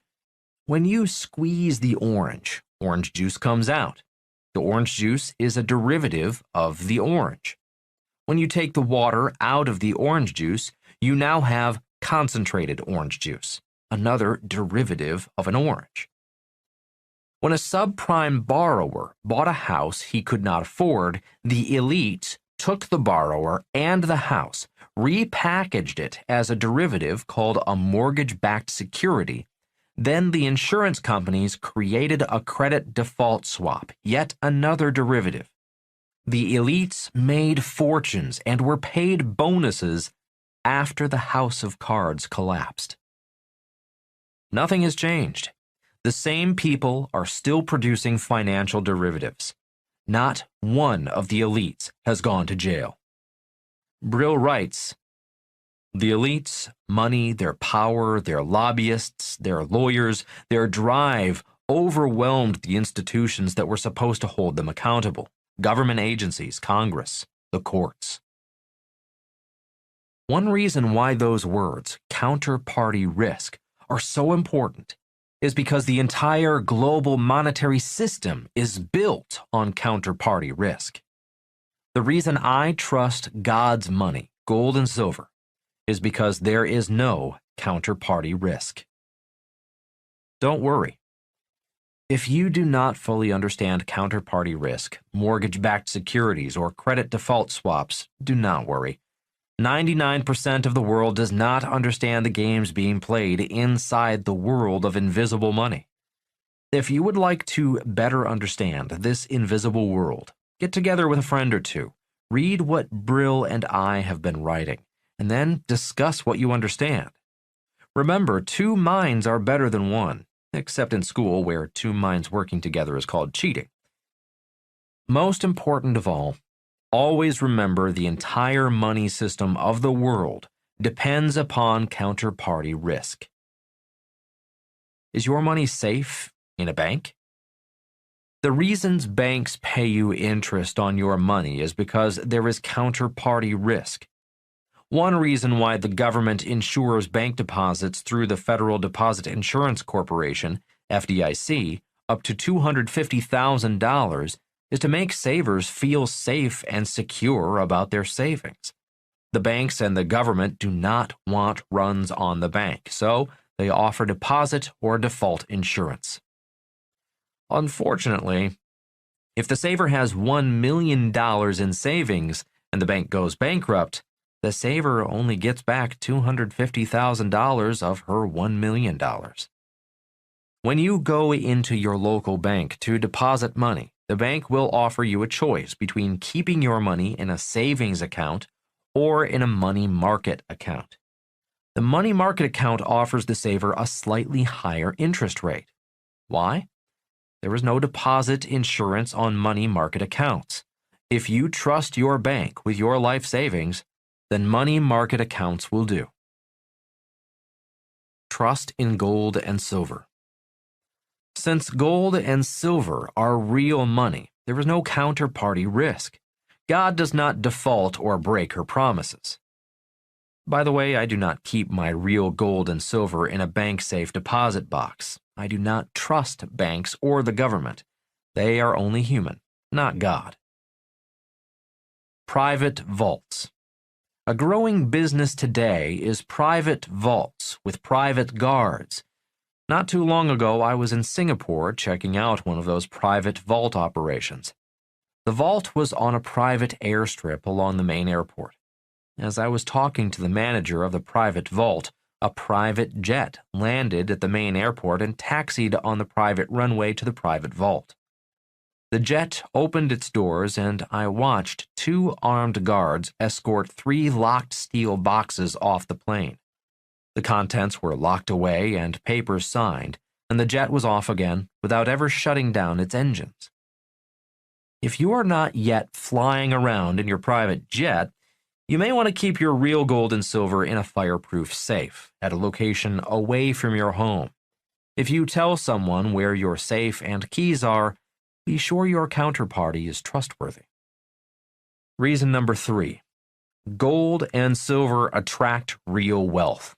Wealth attracts wealth just as poverty attracts poverty. I was once invited to a seminar featuring the Hindu guru Gurudeva. I was excited to attend. When it came time for questions, most questions were on enlightenment, others on spirituality, peace, or happiness. The guru was wearing a lot of gold glasses, a large gold earring, gold bracelets, and a gold necklace. Since I was raised a Methodist and Methodist ministers did not wear much, if any, gold, I raised my hand and asked, "Why do you wear so much gold?" The kindly guru smiled and said, "Because the tears of God are made of gold." He then said, "The tears of God, gold, attract wealth." When I asked what he meant by gold attracting wealth, the guru replied, "Let's say you want to attract $1,000 a month into your life. Then you own $1,000 of real gold. And if I want $1 million a month, then I own $1 million in gold?" The guru, sensing my greed overtaking my spirituality, just smiled and said, "Why don't you start with $1,000 and see if what I say works for you? Gold does not work for everyone. There are conditions on God's generosity." That year was 1986, and not having much money, finding an extra $1,000 for gold was tough. But Kim and I did it. Every month we purchased some gold and silver, and we've never stopped. For example, if we wanted to increase our income from $5,000 a month to $10,000 a month, we would acquire $10,000 in gold coins and forget about the gold. A few months later, it seemed more wealth did come in, without us really noticing the increase. If the price of gold went down, we purchased more gold and we just kept going. Today, we must have private vaults in faraway safe haven countries. We do not need a private jet and private runways to hide our gold, yet. Whenever Kim and I are asked, "Will gold attract wealth for me?" we reply with the guru's reply. Why not try it yourself and see if gold, God's tears, works for you? God is generous, but there are conditions on God's generosity. Spiritual lesson on gold. While the tears of God are made of gold, the question each of us needs to ask ourselves, are God's tears tears of joy or tears of sadness? Much of the gold in storage is from tears of sadness. When I was standing in the Andes looking at ancient Inca gold mines, I was reminded of my history lesson on how the Spaniards, led by Francisco Pizarro, murdered thousands of natives just for gold and other precious gems and metals. The Nazis did the same to the Jews. So did most conquerors. The English did the same to the Scots, Irish, Maoris, and Aborigines. The Americans did it to the American Indians and the Hawaiians. White American slave owners did it to African slaves. The Japanese did it to the Chinese and Koreans. And the elites are doing the same today. This spiritual lesson applies to anything. It is not your money or your wealth that matters. It is how you acquired your money and wealth that matters. Reason number 4. Why real gold and silver? Why not paper gold and silver exchange traded funds, ETFs? I do not trust anything paper. Anything paper is a derivative, a fake, something that requires a counterparty for value. Financial education. Much of the global banking system runs on what is known as fractional reserve banking. The world's banking system is built on fractional reserve banking, a system that has been running the world for thousands of years. The following is a simple explanation of the system. 1,000 years ago, you are a shop owner. You have 10 gold coins. You need to travel 1,000 miles through rough country with the likelihood you'll run into some bad people to buy goods for your store. You go to a local banker who agrees to hold your 10 gold coins in his safe. The banker issues you a piece of paper saying that you have deposited 10 gold coins with him. You then travel the 1,000 miles through rough country with only a piece of paper. Your gold coins are safe. You then buy new merchandise for your store, give your piece of paper to the person who sold you the merchandise, and head home. The person who sold you your merchandise goes to his bank and collects his gold. After a while, both you and the person who sold you your merchandise realize that paper is much more convenient than gold coins. You both leave your gold with your bankers and use your bankers' CDs or certificates of deposit as paper money. People who need money go to your banker and ask for a loan. The banker lends out 9 of your 10 gold coins. The 1 gold coin he holds in his vault is the fractional reserve. In this example, the fractional reserve is 1 coin, or 10%. This is where it gets exciting. The person who borrowed 9 of your 10 gold coins goes to his bank and deposits your 9 gold coins. His banker then lends out 8.1 of the 9 coins to other borrowers who do the same thing with their bank. Your 10 real gold coins could easily become 1,000 fake gold coins. And everything is fine as long as no one wants real gold coins. This is the modern banking system. The reason I want my real gold coins in my own private vault and not paper gold coins in an exchange-traded fund ETF vault is because for every real gold coin, there are an estimated 100 to 500 fake paper coins. Everything will be fine until everyone wants real gold. The fractional reserve banking system of banking applies to everything, not only money or gold. The entire banking system is based on counterparty trust. After Rich Dad explained the fractional reserve banking system to his son and me, I laughed every time I saw "In God We Trust" on my money. I prefer to trust God's money, real gold and silver, rather than the elites who print our money, run our government, central banks, bond markets, and stock markets. Always remember, gold and silver will be here long after you, I, the elites, and the cockroaches are gone.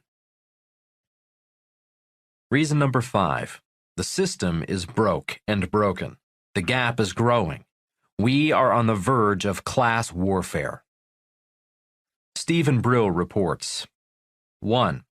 Between 1929 to 1970, middle-class incomes grew faster than upper-class incomes. Income inequality was reduced. 2. In 1928, the bottom 90% shared 52% of total wealth. 3. By 1970, the bottom 90% share of total wealth increased to 68%. 4.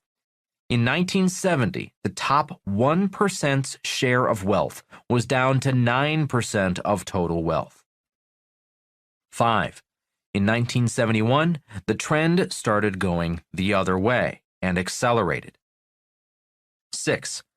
By 2007, the wealth of the top 1% was up to 24% of total wealth. 7. By 2012, the bottom 90% share dropped to 49%, less than half of total wealth. A picture is worth 1,000 words. For a visual representation of the income gap progression between 1979 and 2018, refer to figure I.1 in this audiobook's accompanying PDF. Who cares about the poor? In his book Tailspin, from which the Time article was adapted, Brill has this to say about the poor and middle class. Politicians, at least now, pay lip service to the plight of the middle class, but they rarely talk about the poor, much less do enough to help them. This can only be explained by their fear that the middle class might see any attention paid to those below them as further evidence that their elected officials have abandoned them.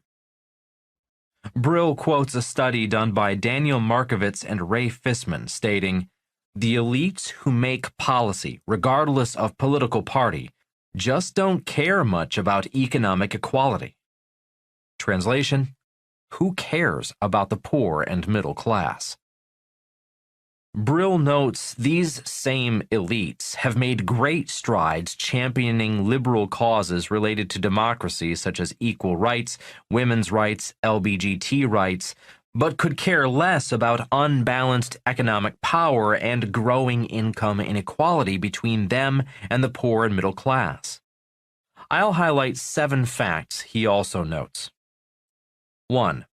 The celebrated American economic mobility engine is sputtering. A child's chance of earning more than his or her parents has dropped from 90% to 50% in the last 50 years. 2. Household debt by 2017 had grown higher than the peak reached in 2007 before the crash. 3.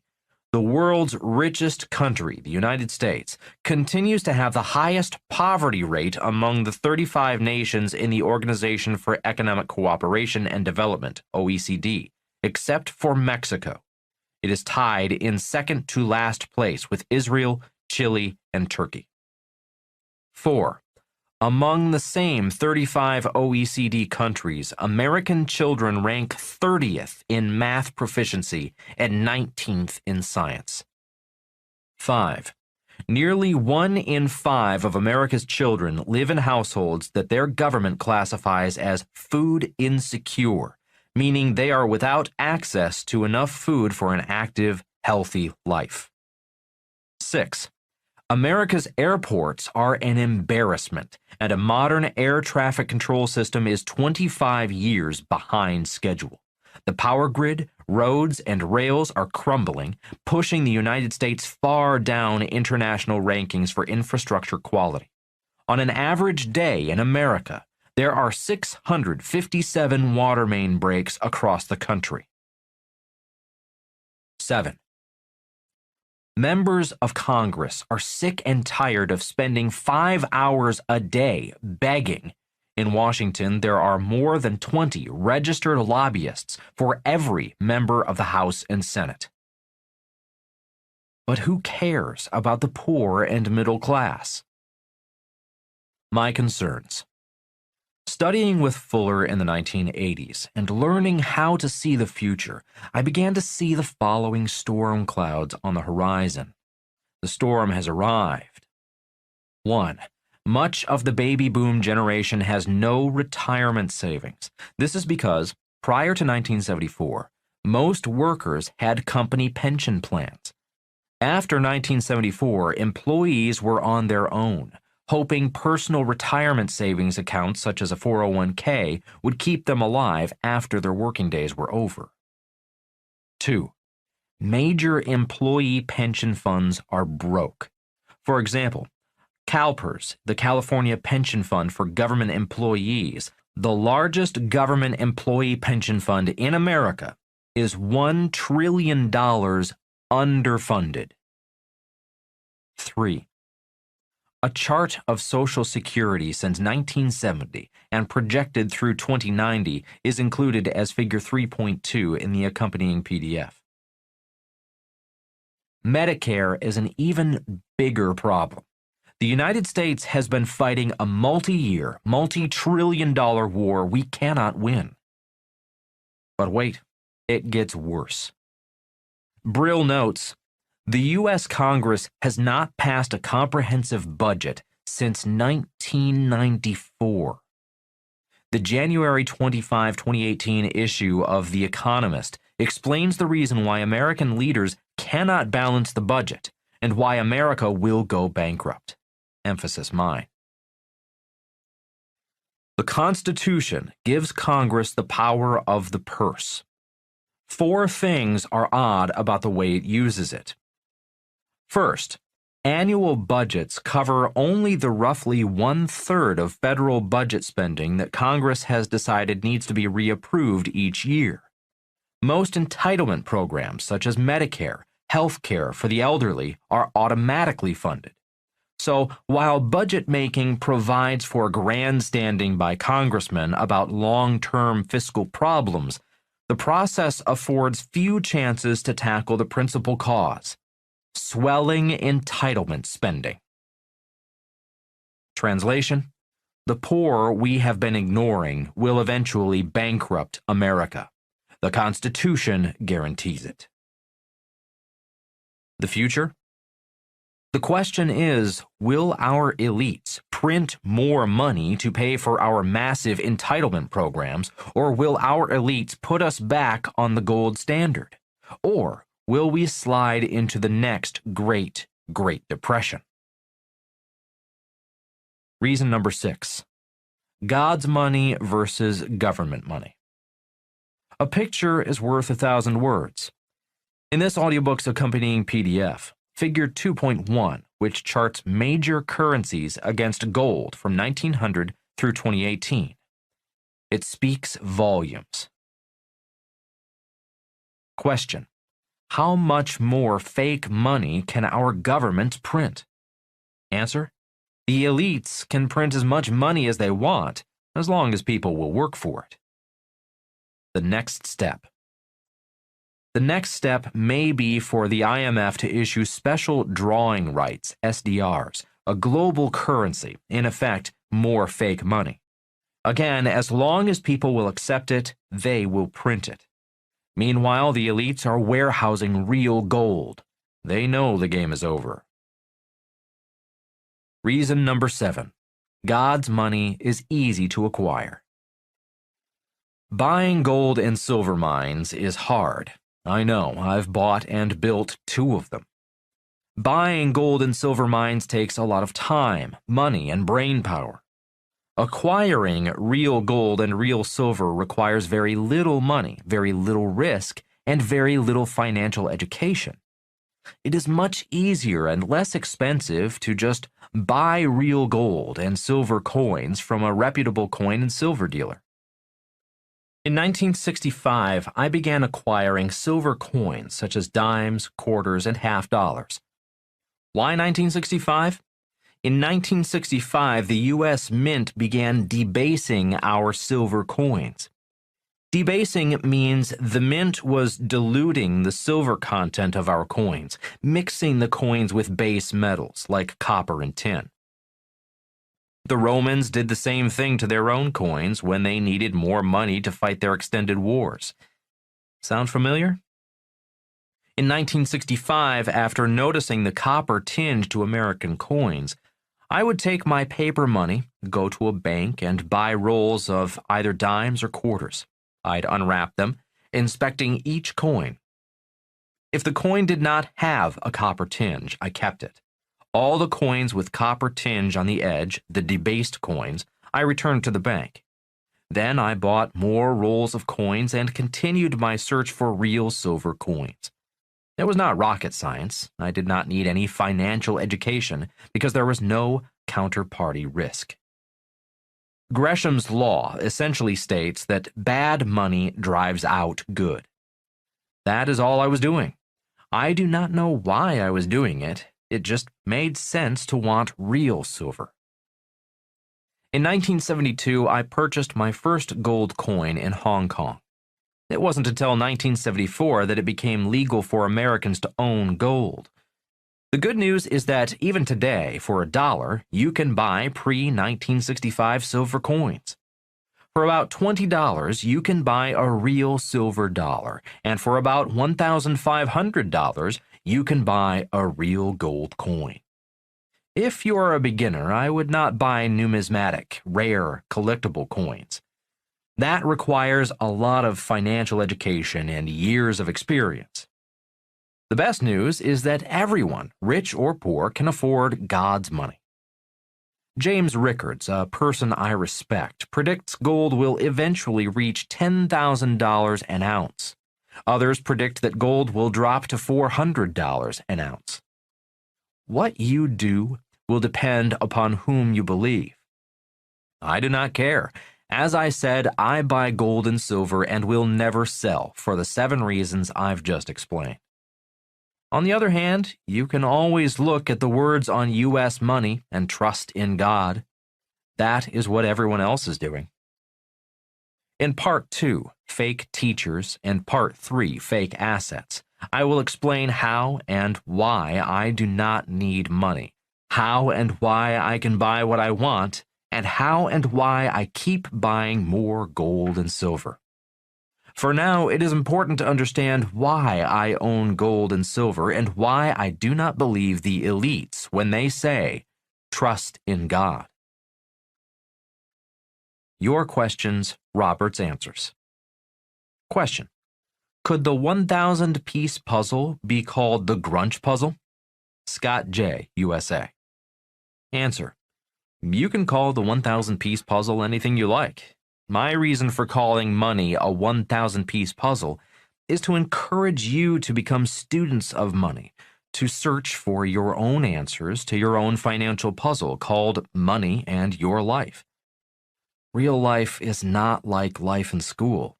In real life, you do not memorize answers, take a test, and pass or fail. Real life is a lifelong learning process. There are no right answers.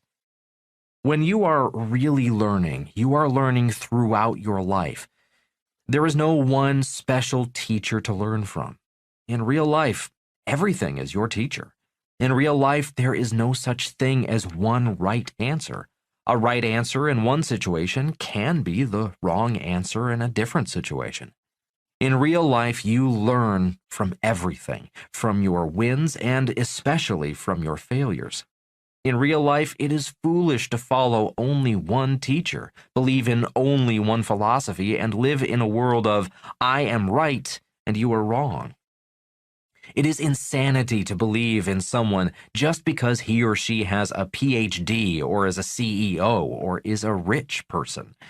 A real student learns from everything and everyone. Life itself is your teacher, and you are in a state of constant learning. My wish is that after completing this book, every reader goes on to find their own pieces to their own 1,000-piece money puzzle. You can call it the Grunch puzzle, or you can call it my life's puzzle. Question: why have the academic elites been taught to legally rip off the world through the engineering of derivatives? And if the elites are the puppets, then who are the puppeteers controlling them? Jackson G., USA. Answer: that's a great question, and one to which we may never know the truth. The real answer is that people lie about money. Most people are just not honest with themselves or others and will say, I'm not interested in money. Yet deep down, they desire, crave, and are often desperate for money. For most people, money squeezes the life out of their minds, bodies, and souls. The real truth is that today money is survival. 1,000 years ago, no one really needed money to survive. 1,000 years ago, hunters could hunt for food and gatherers could gather what they needed to survive. They lived in caves or tents and didn't have mortgage payments. They walked or rode animals and did not have a car payment or need to buy gas. Today, people need money for food, shelter, transportation, education, and personal survival. Rather than tell the truth about the truth being that money is essential for survival, people tell lies about money. Why? Because in most cases, they can't handle the truth. That is why people go to work at a job they hate and say, "I'm not interested in money." People will say, "I'm not interested in money," yet resent the rich for having money. People will say, "I'm not interested in money," yet play the lottery hoping to win $1,000,000. People will say, "I'm not interested in money," yet will sue you for millions in court. People will say, "I'm not interested in money," yet marry someone for money.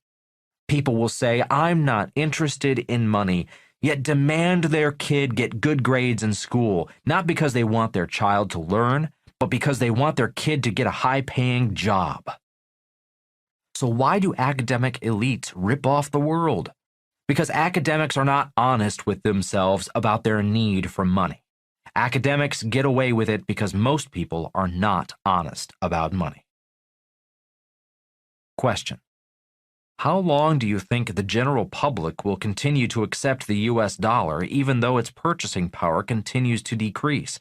And what will it take to make people question the true worth of the US dollar? Letitia J., Croatia. Answer: no one really knows. I believe in being prepared, which is why I own real gold and real silver, held outside the banking system. Question: how can we protect ourselves from the elites? Is there hope or any form of protection? TJB, United Kingdom. Answer: the best way to protect yourself from the elites is to own real gold and real silver.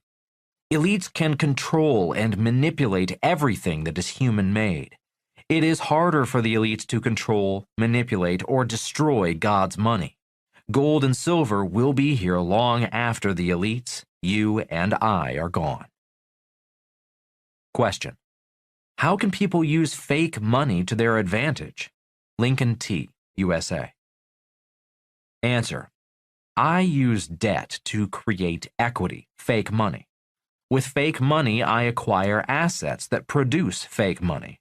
I use fake money to acquire real money, God's money, gold and silver. Please know that to do this requires real financial education. Chapter 4. Printing Fake Money. History repeats itself. Printing fake money is not new. The ancient and modern banking systems are built on printing fake money. Printing fake money is the way banks make money. The reason banks make so much money is because for thousands of years, the banking system has had a license to print money. Banks are not the only organization with a license to print money. The stock market, bond market, real estate market, financial derivatives markets, and many other markets have licenses to print money. Counterfeiters print real fake money. You can print money too, legally, and you do not need a license. Lesson: people who work for money work for people who print money. The problem with education. A bigger problem is that our education system does not educate students about printing money. Instead, the education system teaches students to work for people who print money. This is what's really behind the financial crises we face today. August 15, 1971, was the start of the biggest money printing expedition in world history. On that date, President Richard Nixon announced the US dollar could no longer be traded for gold at a fixed rate. In 1972, the year I flew behind enemy lines looking for gold, I did not know what I was doing or why I was doing what I was doing. I was just curious, wondering what Rich Dad meant when he said, "Watch out, the world is going to change." Looking back, I realize I was inadvertently witnessing the start of the greatest financial ripoff in world history. Centuries of printing money. Just as a reminder, money printing is not new. Most money printing ventures have been tiny, isolated, regional, and limited to smaller countries. A few cash heists have been monsters, world game changers. A few giants have been 1. The Chinese were the first to print paper money in AD 618. Marco Polo noticed Chinese paper money on his travels, and the practice of printing paper money slowly spread to Europe. 2.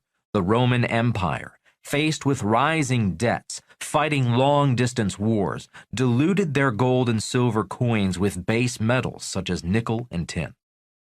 3. American colonists printed fake money to fight the Revolutionary War, as did the South, printing the Confederate dollar to fight the Civil War. 4.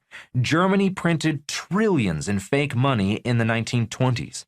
Printing fake money led to World War II, the rise of Adolf Hitler, and the slaughter of millions of Jews and other innocents. 5. Zimbabwe, once the breadbasket of Africa, became the basket case of Africa after the leaders began printing money in the 2000s. 6. Venezuela is one of the richest oil countries in the world. In 2018, Venezuela is on the verge of bankruptcy and revolution, yet continues to print fake money. Lesson: in nearly every example, the rich got richer and everyone else lost. Lesson: the printing of fake money has never ended gracefully. Lesson: the promise. In 1944, the U.S. dollar was made the reserve currency of the world at a conference of 44 nations in Bretton Woods, New Hampshire. That year, the United States, through the Bretton Woods Agreement, promised the world to back its dollar with gold. With that promise, the U.S. dollar became the first global money. The stage was set for the mother of all money printing, a global cash heist. Lesson: trading with the enemy. In the 1950s, former enemies Germany and Japan began selling Volkswagens and Toyotas in the United States. The more the United States imported, the more gold left the country. Lesson: broken promise. In 1971, the United States broke its 1944 promise. The reason Richard Nixon broke the promise was to stop gold from leaving the United States. History has proven that Nixon was a liar, hence his nickname Tricky Dick. He also lied about why he broke his promise. If Nixon had kept the dollar on the gold standard would have solved the problem of gold leaving America. The United States would have been punished for importing more than it was exporting. America would have had to start producing better products at better prices, aka capitalism, and gold would have flowed back to America. Instead, the academic elites killed capitalism, factories were forced to close, and jobs left America for lower-wage countries. The gold standard was broken so that the academic elites could print money, making themselves richer by ripping off the world. In Bucky Fuller's words, GRUNCH, gross universal cash heist. Lesson: the dollar becomes debt. In 1971, the dollar morphed into an IOU from the American taxpayer. The United States began paying for Volkswagens and Toyotas with IOUs. Lesson: Nixon promised taking the dollar off the gold standard was temporary. Lesson: Nixon resigned before being impeached for the Watergate scandal. He did not keep his promise to put the U.S. dollar back on the gold standard. The biggest money-printing operation in world history was underway, and it's still operating today. The rich are getting extremely rich, and the poor and middle class are in trouble. As Stephen Brill writes, lately most Americans, regardless of their political leanings, have been asking themselves some version of the same question. How did we get here? How did the world's greatest democracy and economy become a land of crumbling roads, galloping income inequality, bitter polarization, and dysfunctional government? As I tried to find the answer over the past 2 years, I discovered a recurring irony. About 5 decades ago, the core values that make America great began to bring America down. Dr. Fuller warned our class of this. Paraphrasing from the 3 times I studied with him, he said that the old money rich began opening the doors to elite higher education to extremely bright students from the middle class and poor in the 1960s and 1970s. These elite baby boomer students became the puppets of the puppeteers, who are grunge. Brill is one of the extremely bright middle-class students of the 1960s who was among the chosen. Others are President Barack Obama, William Clinton, Secretary of State Hillary Clinton, and Fed Chairman Ben Bernanke and Chairwoman Janet Yellen. Bucky Fuller was from the old boy, American white aristocracy with inherited wealth. He was 4th-generation Milton Academy and 4th-generation Harvard. Fuller never graduated from Harvard. Presidents John Kennedy, George H.W. Bush, George W. Bush, and Senator Mitt Romney, all graduates of Harvard and Yale, are from America's white aristocracy, inherited wealth. Work harder. Stephen Brill came to the realization that his peers, the academic elites from middle-class and poor families, did not have inherited wealth. Hence, they had to use the same grit and tenacity that made them academic elite scholars to become rich. They used that grit and tenacity to invade Wall Street, corporate America, and law firms. Brill's realization was that it was these poor and middle-class academic elites who destroyed the American economy for fellow Americans from the poor and middle class. Brill states, his peers entered corporate America and exported jobs overseas rather than compete with low-wage countries. Lawyers took over law firms, serving only the very rich rather than protecting the unprotected poor and middle class. Wall Street went to financial engineering, manufacturing fake assets rather than create new real assets. Rather than focus on American exceptionalism, the academic elites in education focus on social engineering, making sure everyone is equal and no one's feelings are hurt. While they focused on kids being equal to protect their kids, ensuring their kids climbed to the top, they made sure their kids went to the same prep schools, which assured their kids entrance into the most elite universities. Simply said, their elite kids got the education the poor and middle class have no access to. All in all, Steve Brill realized this about his hard-working, high-achieving peers. They created a nation of moats that protected them from accountability and from the damage their triumphs caused in the larger community. Then, in a way unprecedented in history, they were able to consolidate their winnings, outsmart and co-opt the forces that might have reined them in, and pull up the ladder so more could not share in their success or challenge their primacy. Fuller shared similar concerns in his lectures and in his book, Grunge. In Grunge, Fuller almost referred to President Ronald Reagan as a stooge surrounded by and taking advice from ambitious academic elites who ripped off America from the inside. Global money printing. The year 1971 was the start of a global cash heist, a rip-off of the wealth of the people of the world.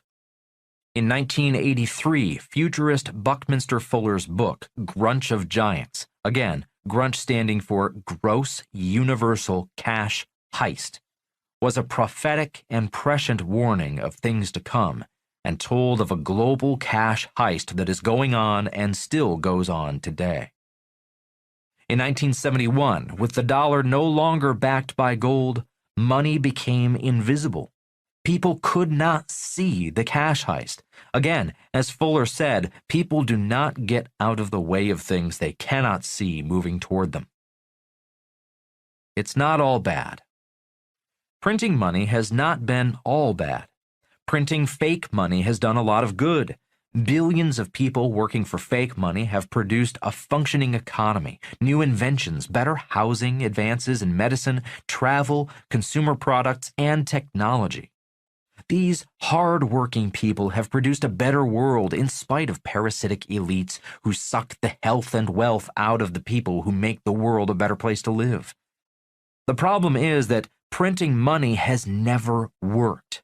The cash heist that began in 1971 will eventually fail.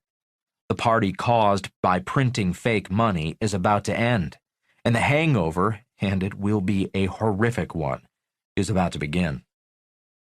While the 1% has become very rich, billions have become poorer or are about to become poorer. Today, millions of American baby boomers, arguably the richest, luckiest generation in history, are not looking forward to a glorious retirement. Millions of baby boomers are worried. Many know they will never retire. After working all their lives, many will live poor and grow poorer as they grow older. This is what happens when you work for and save fake money. For a visualization, Figure 2.2 in the accompanying PDF tells the story. From the Wall Street Journal, June 23, 2018. Time bomb looms for aging America. Americans are reaching retirement age in worse financial shape than the prior generation. Lesson. The prior generation, the World War II generation, had a defined benefit DB pension plan, a paycheck for life.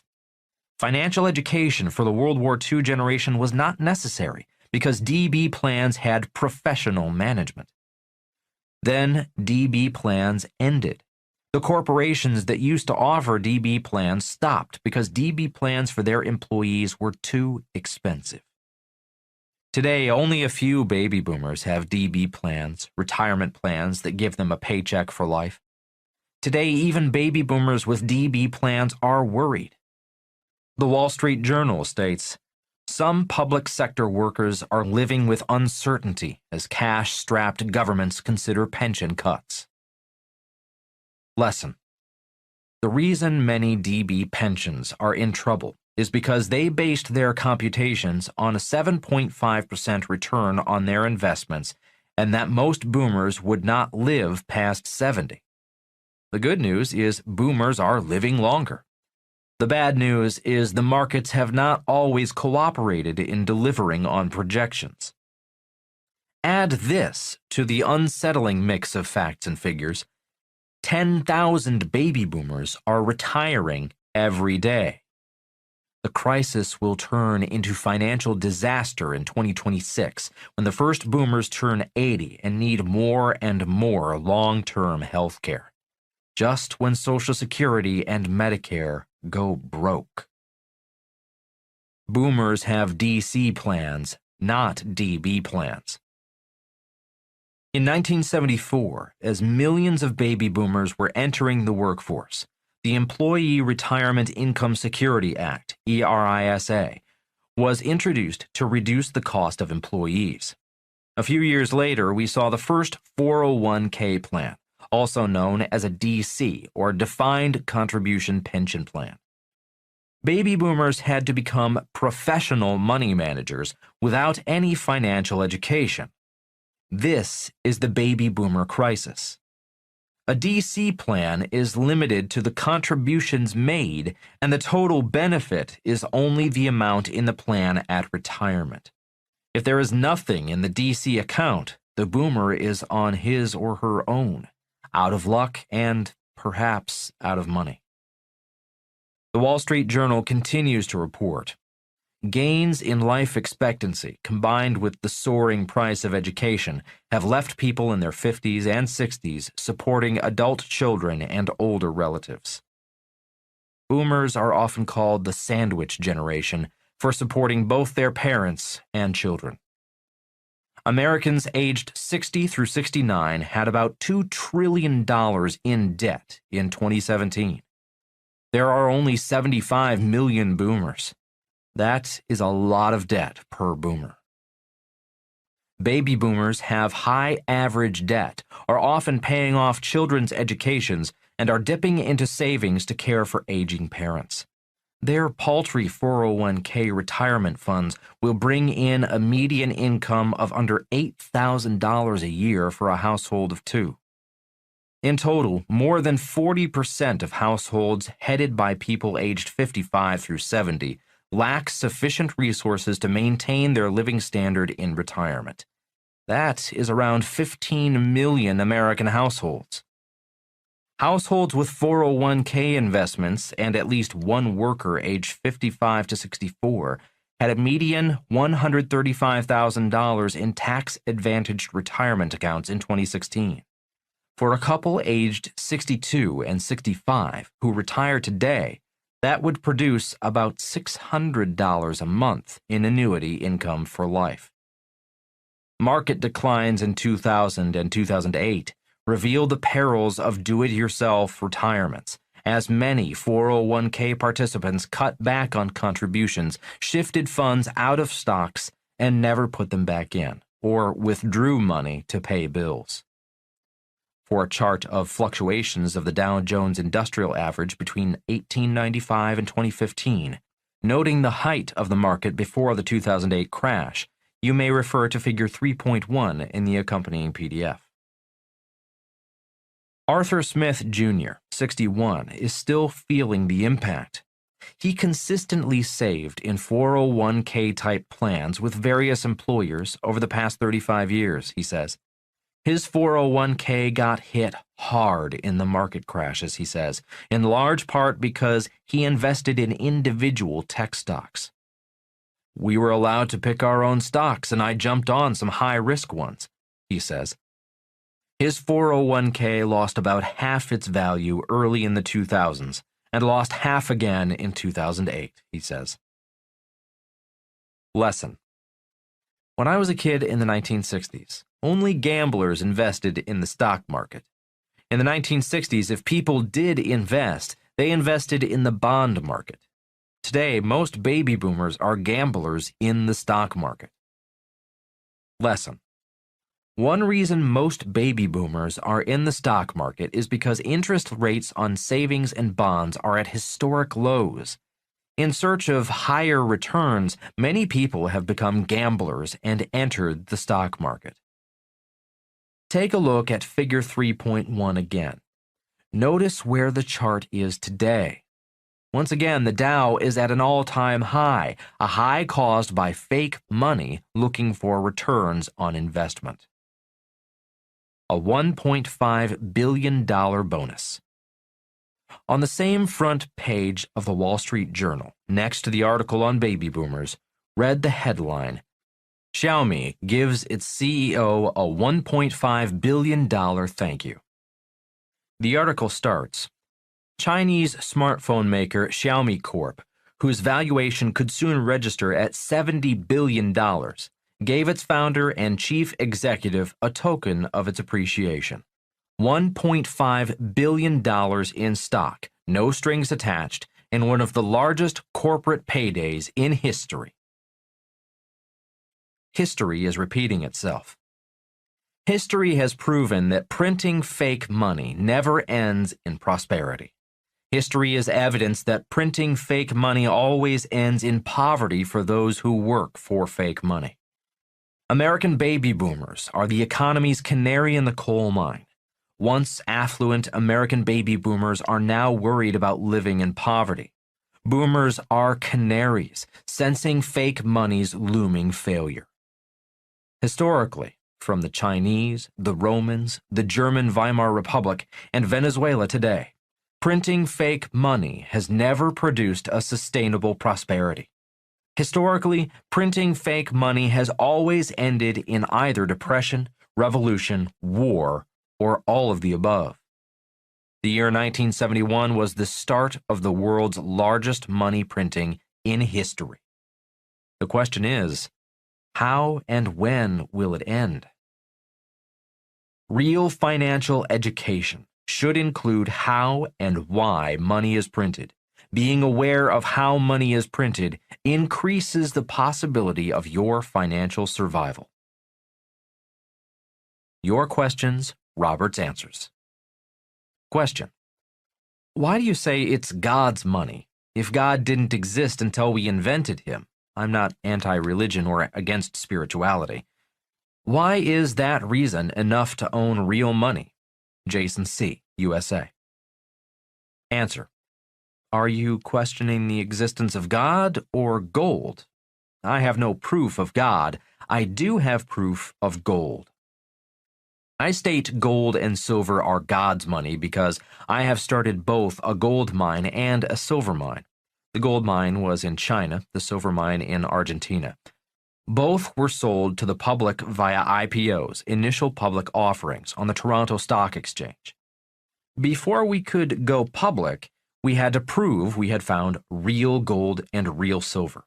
We had to physically verify there was gold and silver in the ground and that our company had the legal right to own, mine, and sell the gold and silver.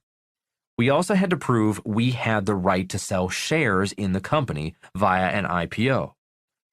So I know that real gold and silver were here when planet Earth was created. I saw real gold and silver in the ground. That is why I state gold and silver are God's money. Gold and silver will be here long after fake money, government money, people's money, and people are gone. I also know there is fake gold and fake silver. They are gold and silver ETFs, exchange-traded funds. ETFs can legally sell gold and silver they do not own. It is estimated that for every ounce of real gold an ETF has, the ETF may possibly sell 100 ounces of fake gold. I know this because I have taken companies public. While taking companies public and getting them listed on stock exchanges, I learned that most paper assets sold on the stock exchanges are fake. Question: how much gold should I own? Any tips on percentage of portfolio? Bruno T., France. Answer: most financial experts recommend that 10% of your assets be in precious metals. I do not follow that formula. In Part 1, Fake Money, I wrote that gold is God's money and gold is an attractor of wealth. That means that I hold real gold because I believe real gold attracts real wealth. In simple terms, if I want $10,000 a month in income, I hold $10,000 in real gold. I cannot prove it will work for you. I can only say that this belief works for us. As the guru said to Kim and me many years ago, gold is the tears of God. When Kim and I want more income, we simply buy more real gold. It works for us.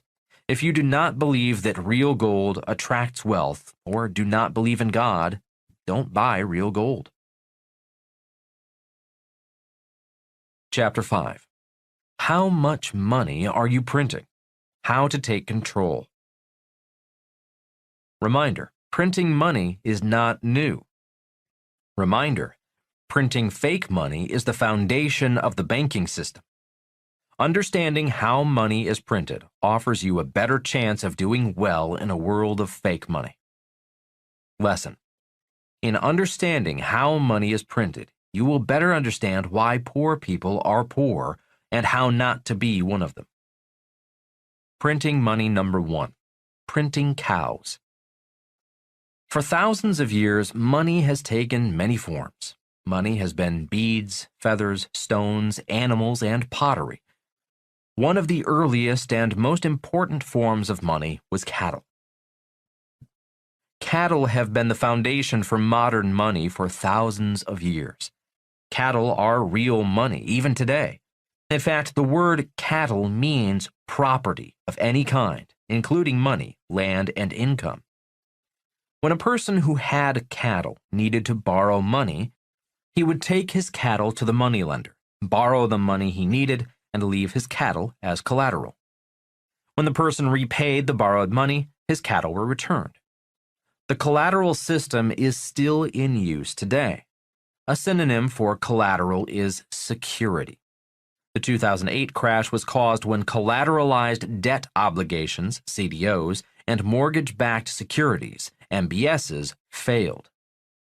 Take notice of the words collateralized and securities.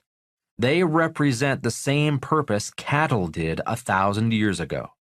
1,000 years ago, cattle were real collateral and real security. The world economy nearly collapsed when fake collateral in the forms of CDOs and MBSs were proven to be fake. How could so many highly educated, highly talented, and highly paid people believe fake collateral is real collateral? This is scary, very scary. What's even more frightening is that these same people who believed fake collateral is real collateral, are still running the show. Can you imagine a banker 1,000 years ago not knowing what a real cow was? Yet that is exactly what is going on today. All hat, no cattle. Today, when people speak about the gap between the rich and everyone else, they are talking about the lack of collateral. Lesson. One reason so many poor and middle-class people are poor is because they do not have any collateral. That would be like a rancher going to the bank to borrow money without any cattle to use as collateral. My friends in Texas have a saying, all hat, no cattle. The world is filled with people who are all hat, no cattle. They may live in big houses, drive nice cars, have kids in private school, but they have no collateral. A banker may loan them money for the house and the cars and issue them credit cards, a category of debt known as consumer credit, but not the credit to invest. Then they complain, my banker won't give me a loan. Bankers need real collateral. So do you. Modern CDOs and MBSs are about collateral and security. The problem was that modern CDOs and MBSs were backed by fake collateral and fake security. If you want to be more secure in the future, having real collateral is essential to real security. Real collateral and real security are what this book is about. Financial literacy. In kind, adjective. A financial term derived from the German word Kinder, which means child. The word kindergarten means simply a garden of children. When a person left his cattle as collateral, the moneylender was paid in kind with the children of the cattle. Calves, or kinder, were an early form of interest. Today, when a banker lends you money, the interest you pay your banker is today's modern form of kinder. In kind means like for like, calves for cattle, money for money, and an eye for an eye. Interest is in kind. Or another way to look at it, interest is money having children, or money printing money. Modern banks could not survive if they were not allowed to charge interest on their fake money. Savings. You printing money. When you save money in a bank, your money is printing money. When you save money, the bank pays you interest in kind, money for money. Again, the interest on your savings is your money printing money. Credit cards. When you use your credit card, you are printing money. There is no money in a credit card. The only thing behind a credit card is your good credit. Your good credit is the bank's collateral. In America, your credit is measured via a FICO score, a measurement of how creditworthy you are. The difference is that when you use your credit card, you are printing money for the bank, money you have to pay back and likely pay interest in kind on. Loans. When you borrow money for a car, home, or business loan, you are printing money. You are printing money for the bank, and the bank charges you interest on their newly printed money. Whose money is more valuable? Think about these two examples of you printing money. You save money, $1,000 in your savings account, and the bank pays you 2% interest. You charge $1,000 on your credit card, and the bank charges you 18% interest. In both examples, you have printed money. The question is, whose money is more valuable, your money or the money you printed for the bank? Remember, since 1971, the entire world money system has run on printing fake money. Remember, people who work for money work for people who print money. In this book, you will learn to be the person who prints the money that people work for. But first, it is important to understand other examples of how money is printed. Printing money number 2, the fractional reserve system. The world's banking system is built on the fractional reserve system. The fractional reserve system has been running the world for thousands of years. The following is a simple explanation of the system. Let's pretend that 1,000 years ago, you are a shop owner. You have 10 gold coins. You need to travel many miles through bad guy country to buy goods for your store. You go to a local banker, often a goldsmith, who agrees to hold your 10 gold coins for safekeeping. The banker issues you a piece of paper saying you have deposited 10 gold coins with him. That piece of paper is a certificate of deposit, CD, a term still in use today. You traveled 100 miles through bad guy country with only a piece of paper, a CD, in your possession. Your gold coins are safe with your banker. You then buy new merchandise for your store, give your CD, your piece of paper, to the person who sold you the merchandise, and you head home. The person who sold you your merchandise goes to his bank and collects his payment in the form of gold from the CD on your gold. After a while, you realize a piece of paper, a CD, is much more convenient than carrying around gold coins. You leave your gold with your banker and use your banker's CDs as paper money. How the banker prints money. People who need money go to a banker and ask for a loan. The banker lends out 9 of your 10 gold coins. The 1 gold coin he holds in his vault is the fractional reserve. The banker only needs to hold 10%, or 1 of your original 10 gold coins, in his safe to meet the reserve requirement. Money has now been printed. 10 coins have become 19 coins through the fractional reserve banking system. Your 10 coins are real money. The 9 coins out on loan to borrowers are fake money. Fake money has been printed. This is where it gets exciting. The person who borrowed 9 of your 10 gold coins goes to his or her bank and deposits your 9 gold coins. The person who borrowed those 9 coins is now issued a CD for 9 coins. The banker holding the 9 borrowed coins then lends out 8.1 of the 9 coins to the next borrower. This borrower takes his 8.1 coins and deposits them in his bank. That banker lends out 90% of the 8.1 coins to the next borrower, and on and on. The Mandrake Mechanism. Do you get the picture?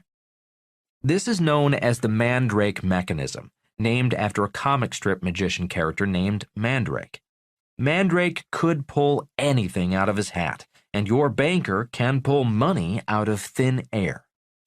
In this simple example, the original 10 coins have now been expanded to 27.1 coins through the magic of the fractional reserve system of banking. The 27.1 coins are soon 2,710 or more coins through the magic of the fractional reserve system and the Mandrake mechanism. The fractional reserve system and the Mandrake mechanism are how massive amounts of fake money are printed. Mandrake takes over the world. Think about this. In 1971, the year Nixon took the dollar off the gold standard, the world no longer needed the original 10 gold coins. The Mandrake system of magic money took over the world. Imagine billions of people borrowing and depositing billions of fake dollars in banks all over the world, as Mandrake magically pulls more and more fake money out of his hat.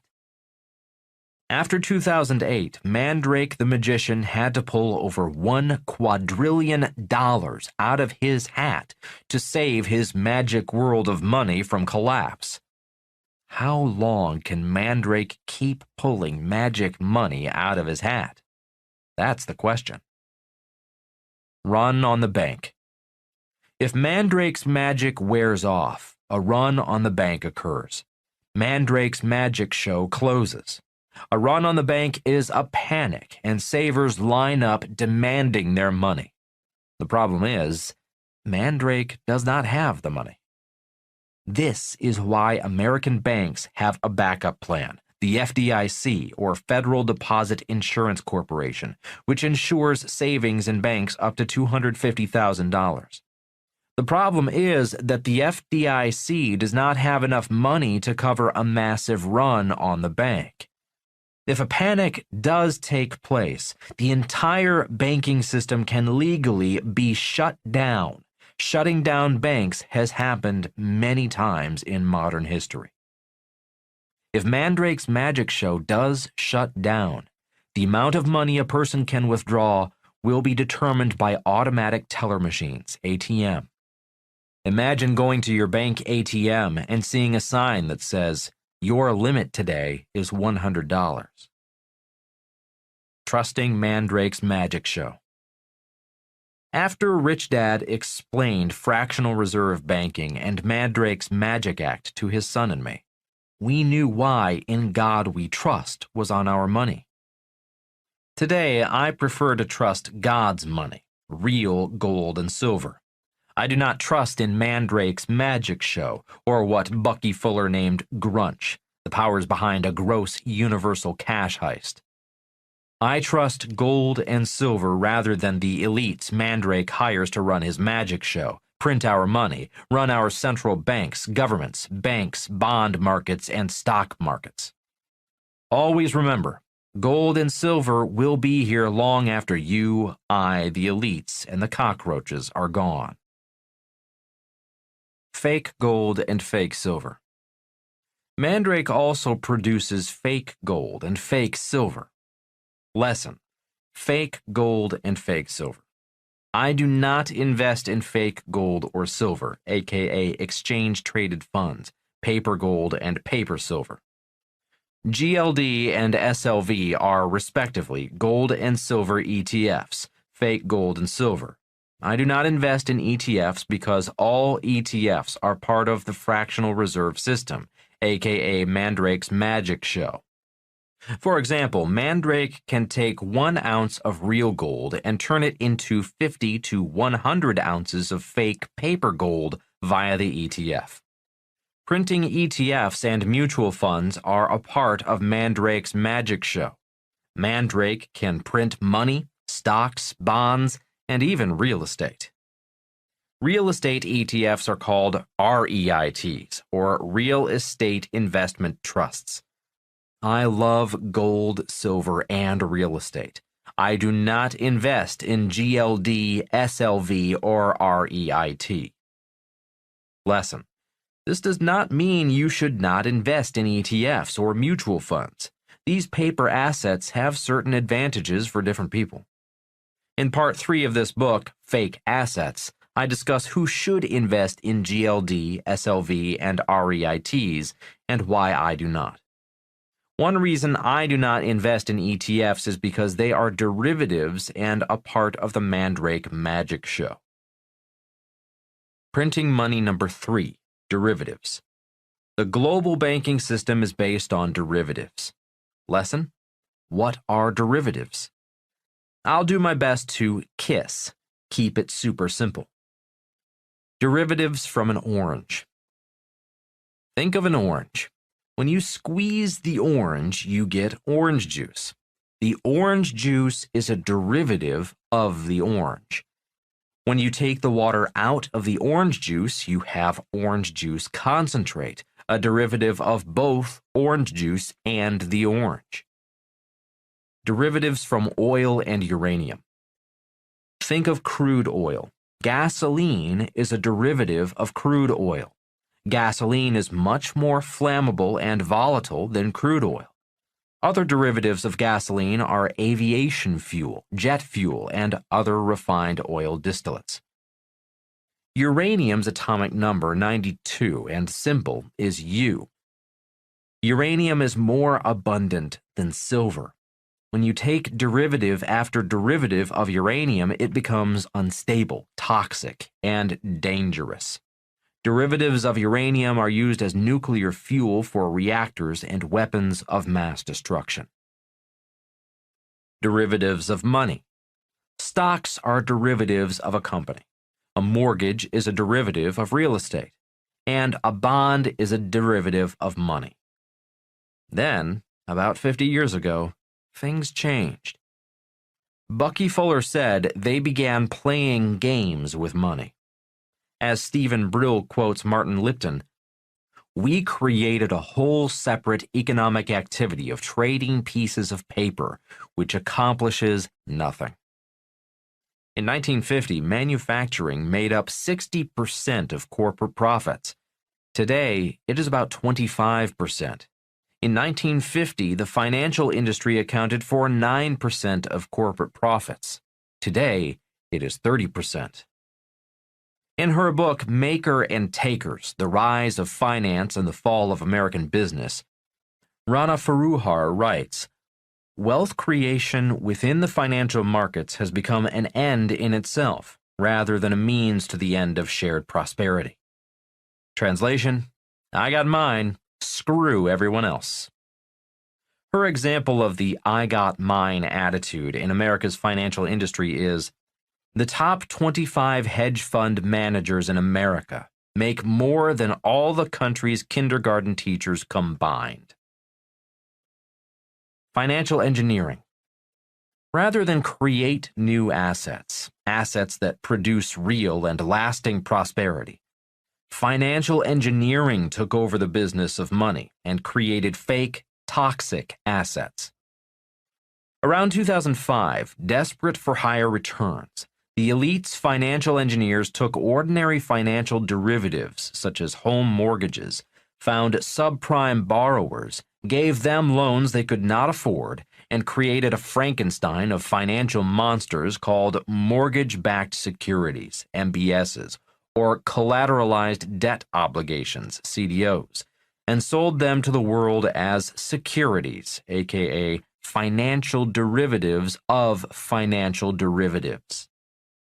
Warren Buffett called these financial derivatives of financial derivatives financial weapons of mass destruction. Stephen Brill, in his Time article, has this to say about derivatives. The elites upended corporate America and Wall Street with inventions in law and finance that created an economy built on deals that moved assets around instead of building new ones. They created exotic and risky financial instruments, including derivatives and credit default swaps, that created sugar highs of immediate profits, but separated those taking the risk from those who would bear the consequences. In 2008, those weapons of mass financial destruction exploded, and the world economy nearly collapsed. Has anything changed? In 2007, there were $700 trillion in derivatives. In 2008, the financial weapons of mass destruction imploded, nearly bringing down the world economy. In 2018, there are $1.2 quadrillion in derivatives. Why change? Mandrake's magical money show must go on. Printing money number 4, inflation. Mandrake's magical money show runs on inflation. If inflation stops, Mandrake's tent collapses and the show is over. Mandrake's tent collapsed. Look again at the 125-year chart of the Dow, which you can find in the accompanying PDF as figure 5.1. You can clearly see where and when tops of Mandrake's tents collapsed in 2000 and 2008, noted with arrows in figure 5.2. Don't the peaks look like the tops of giant circus tents? You can also see where the gross universal cash heist began pumping air back into the Mandrake's tent, noted with arrows in figure 5.3 in the accompanying PDF. TARP and QE. Rather than call it printing money, the mega elites, Federal Reserve Chairman Ben Bernanke and the U.S. Treasury Secretary Hank Paulson, former CEO of Goldman Sachs, came up with new names: the Troubled Asset Relief Program, known as TARP, and later Quantitative Easing, or QE. I guess to them it sounded more intelligent than to simply say printing money. I'd call it BS, blowing smoke. Mandrake's Magical Money Act and the fractional reserve system had printed so much money that the tents of the world were deflating. The world was on the verge of a giant depression. TARP and QE were required to keep Mandrake's tents from collapsing. Lesson: Mandrake's Magic Act can only survive if there is inflation. Get it? Keep the tents inflated? Lesson: without inflation, Mandrake cannot pay off the massive debt that printing money creates. Lesson: with inflation, debt gets cheaper because money gets cheaper, and debt can be paid back with cheaper dollars. You can refer to the accompanying PDF to figure 2.2 for a depiction of U.S. dollar purchasing power since 1913. Inflation is better than deflation. Lesson: if there is deflation, the debt becomes more expensive, and that debt has to be paid with more valuable, more expensive dollars. Deflation often leads to depression. You can refer again to the historical Dow Jones chart included as figure I.4 in the accompanying PDF. Inflation and deflation. Lesson: with inflation, people spend faster. They are afraid prices will go up. Lesson: with deflation, people do not spend. They wait for prices to get lower, which may lead to financial depression. Lesson: this is why Mandrake's Magical Money Show requires inflation for the Mandrake Show to go on. Without inflation, Mandrake cannot pay for the last show. Lesson: this is why the Fed and U.S. Treasury employed TARP and QE. They had to re-inflate Mandrake's tents with trillions and quadrillions in fake money. The collateral damage. Notice again the word collateral. The collateral damage from toxic derivatives, fake assets, fake collateral, was the innocent people of the world, and savers became losers. The American dream was taken away, not only from homeowners, but also savers as well. When the markets crashed in 2008, banks dropped interest rates and begged people to borrow money. Savers, in many cases retirees living on fixed incomes, became the biggest losers when the interest on their savings was cut, in some cases to below zero. Without interest from their savings, savers began living off their principal, which diminished their savings. Millionaires were rich. In 1970, a year after I graduated from college, savers could earn as much as 15% interest on their savings. Keeping the math simple, let's use $1 million. $1 million times 15% equals $150,000. A person could live on $150,000 in 1970. After 2008, interest rates dropped, in some countries to below zero. Savers were the biggest losers, and millionaires became poorer.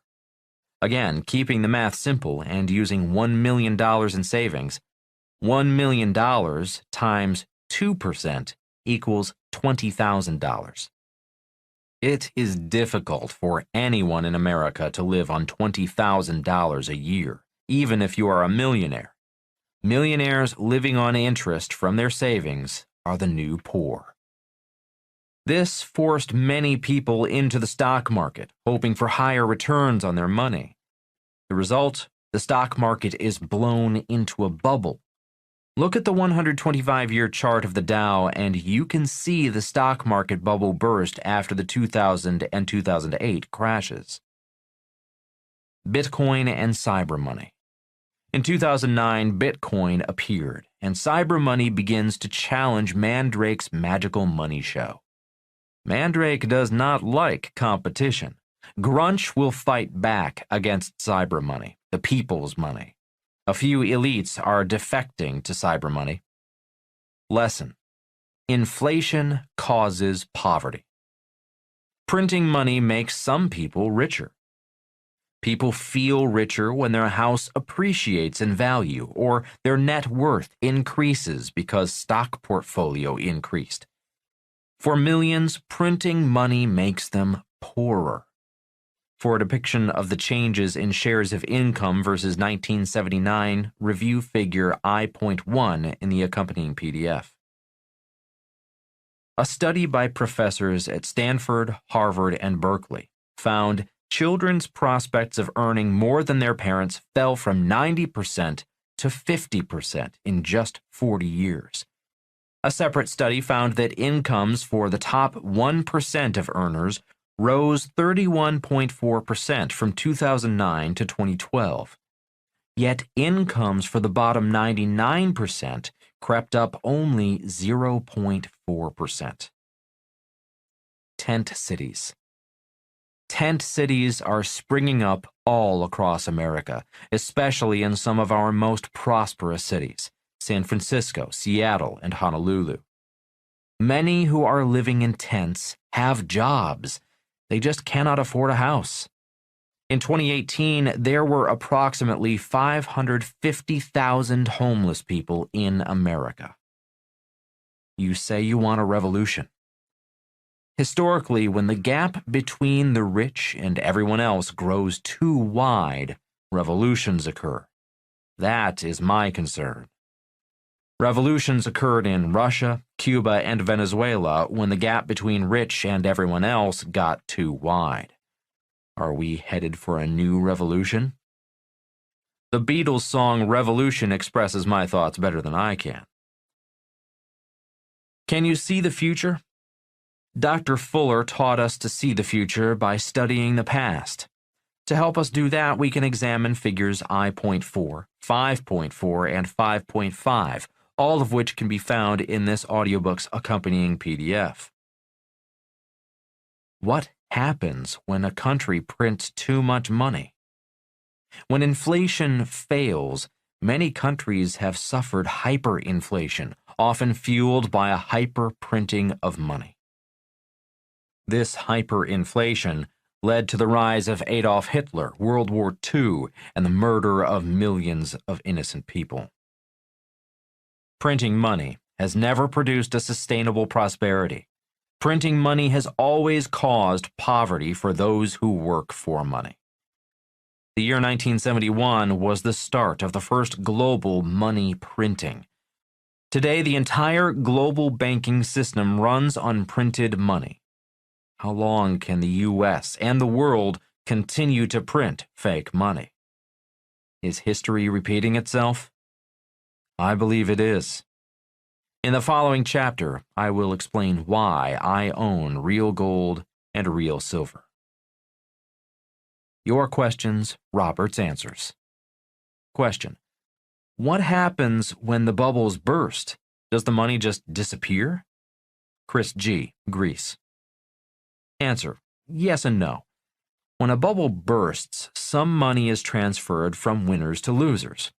Most of the losers are average investors who drank the Kool-Aid of invest for the long term. Sometimes investing for the long term works, and sometimes it doesn't. When money changes hands from winners to losers, money is not really lost. The loser lost, but money did not really disappear. It just changed hands. That is why so many experts say you do not lose money if you do not sell. These experts base that upon the fact that you still have the shares of stock. I disagree. Let's say I buy 100 shares of a stock at $20. 100 times $20 equals $2,000. The market crashes the next day. The stock is now worth $2 a share. 100 times $2 equals $200. In this example, money did disappear. The investor lost $1,800. The investor calls his or her financial advisor and says, "I lost $1,800. The financial advisor replies, "You will only lose when you sell. That is why you invest for the long term. The share price will go back up." That is a lie. In this example, at that moment in time, money was lost. It disappeared from the investor's asset column. Question: what would happen if everyone demanded to get their money from the bank when there's a bank run? Would the banks be able to lend money to anyone? Manuel A., Mexico. Answer: it depends. In a panic, people do interesting things, so it is difficult to predict what might happen. After the crash of 2008, millions of people lost trillions. The rich did not lose because the U.S. government bailed out the biggest banks. Savers lost because banks printed trillions of fake dollars, causing the value of a saver's savings to go down. In the next crash, if everyone wanted their money at once, banks may do the opposite of a bailout. Banks may pull a bail-in.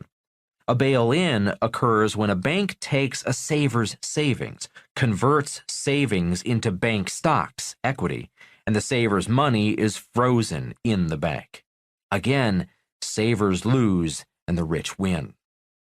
In his book, The Road to Ruin, Jim Rickards predicts an Ice 9 event. An Ice 9 event means the entire system of money and banking is frozen.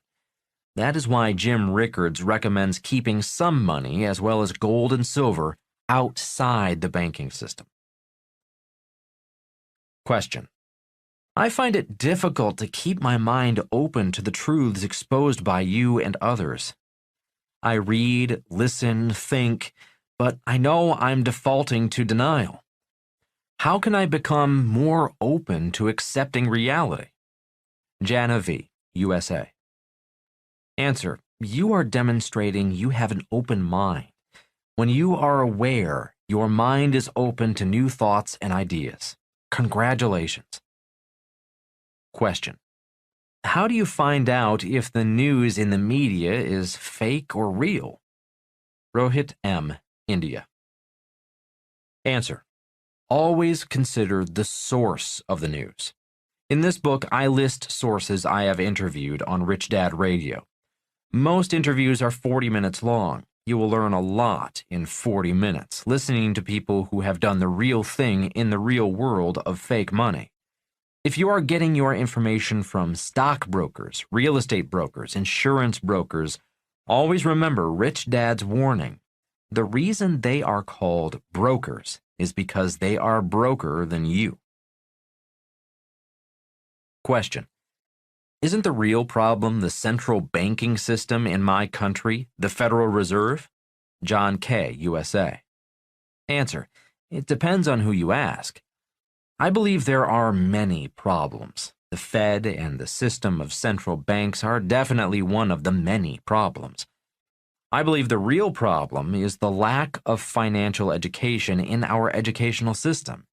If an individual had real financial education, this financial crisis we are in would not be a problem. This crisis would be an opportunity to become really rich, which is why I wrote this book and my other books. This reminds me that the Chinese symbol for crisis is made of two words: danger plus opportunity. I write for people like you, people who want to see the opportunity in the danger. Question: is a Roth IRA account a fake or real asset? Ivan K., USA. Answer: it depends. A Roth IRA is a tax-advantaged vehicle. Although tax-advantaged, not all IRAs are assets. In a crash, IRAs can also crash, becoming a liability. Question: why is the graph that shows the U.S. stock market so negative, or isn't it?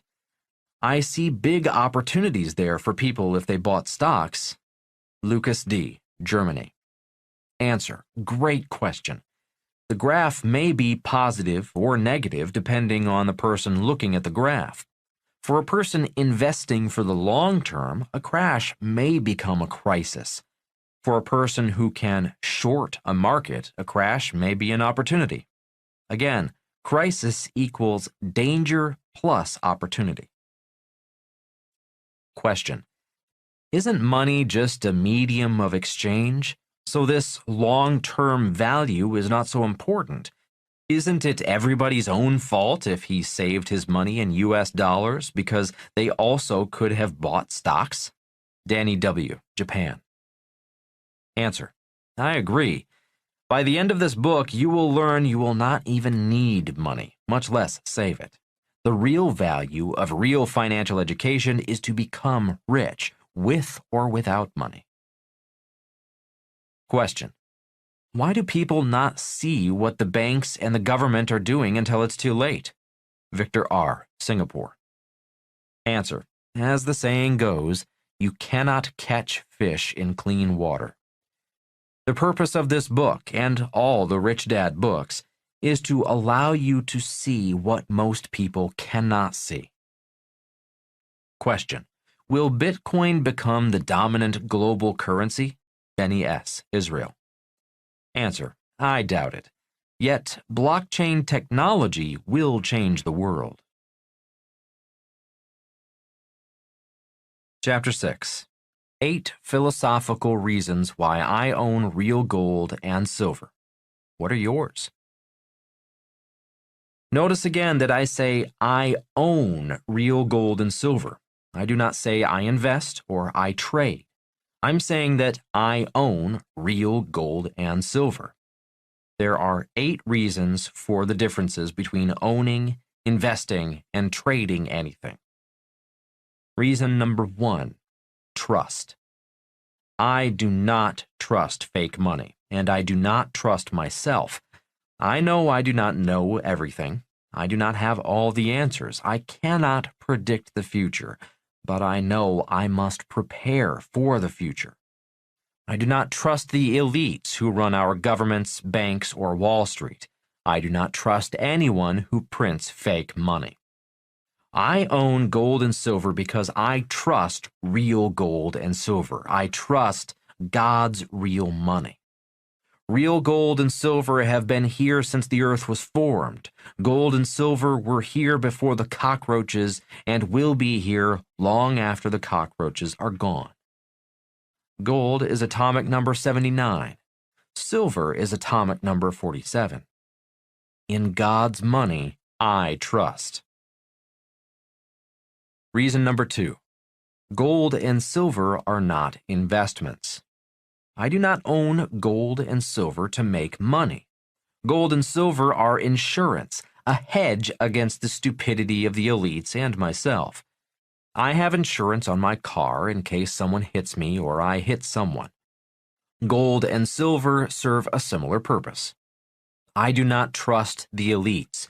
They believe they know everything. They believe they are always right. In their minds, they do not make mistakes. They will never admit they are wrong. If they make mistakes, they are paid bonuses. If they make mistakes, we pay for it. Gold and silver are insurance against the elites and their mistakes. Stephen Brill writes, the elites were able to consolidate their winnings, outsmart and co-opt the forces that may have reined them in, and pull up the ladder so more could not share in their success or challenge their primacy. By continuing to get better at what they do, by knocking away the guardrails limiting their winnings, aggressively engineering changes in the political landscape, and by dint of the often unanticipated consequences of their innovations, They created a nation of moats that protected them from accountability and from the damage their triumphs caused in the larger community. Translation: the elites are above the law. They have no guardrails. They have the money to hire the best elite attorneys from the same elite schools they attended, to battle lower-paid government attorneys from less prestigious law schools. They have the power to do what they want without being held responsible for what they do or how many people's lives they damage. Their privileged education and success have turned them into despots. Definition: despot, noun. A ruler or other person who holds absolute power, typically one who exercises it in a cruel or oppressive way. Gold and silver are insurance against the greed, corruption, ignorance, and incompetence of elites who have become despots. Reason number 3. Real gold and silver have no risk. The price of gold and silver will go up and down because the value of our fake money is going up and down. Before 1971, gold and silver prices were relatively stable. Today, when gold or silver prices go down, I buy more. I want God's money. When a person invests in a stock or in real estate, they expect an ROI, a return on investment. They expect a return because they are taking a risk. When a person saves money in a bank, they expect a rate of interest because saving money in banks is extremely risky, especially when elites are printing money. Take a look at Figure 2.2 in the accompanying PDF, which depicts U.S. purchasing power since 1913. When I purchase a gold or silver coin, I do not expect an ROI because I am not taking a risk. Gold and silver are God's money. Always remember, the price of gold or silver will go up or down because the value of our fake money is going up or down. When I purchase real gold or silver, I purchase them forever. I never plan on selling. Just as Warren Buffett holds stocks forever, I purchase gold and silver forever. I know some of you are saying, but I want to spend money or I need money. That is why most people are not rich. They need fake money to survive, and they love spending fake money. I love spending fake money too. I love nice cars, clothes, homes, and food. But after Vietnam, even when I had no money or a job, I never sold my real gold and silver. Banks are not safe. I'll repeat that. Banks are not safe. Banks are risky. I use banks to store short-term cash, my operating capital. I do not hold real gold and silver in banks. I do not hold my long-term wealth in banks. Banks are just too risky. Banks can be shut down with your money, gold, and silver locked inside. People's money, cryptocurrencies. Bitcoin came on the scene in 2009, just as the banking system was on the verge of collapsing. One giant advantage of cryptocurrencies and blockchain technologies is trust and security outside the banking system. As cryptocurrencies evolve, the power of the banking system, Mandrake's magical money show, will lose its grip on the financial freedom of the world. Reducing risk. To reduce risk even further, my gold and silver are held in different safe haven countries, legally far, far away. The gold and silver are held in private vaults, not in bank vaults. That is to make sure I am not tempted to get my hands on my gold and silver and to thwart the possibility of someone forcing me to go to my local bank and get my gold and silver. I must protect gold and silver because gold and silver are my cattle, my collateral.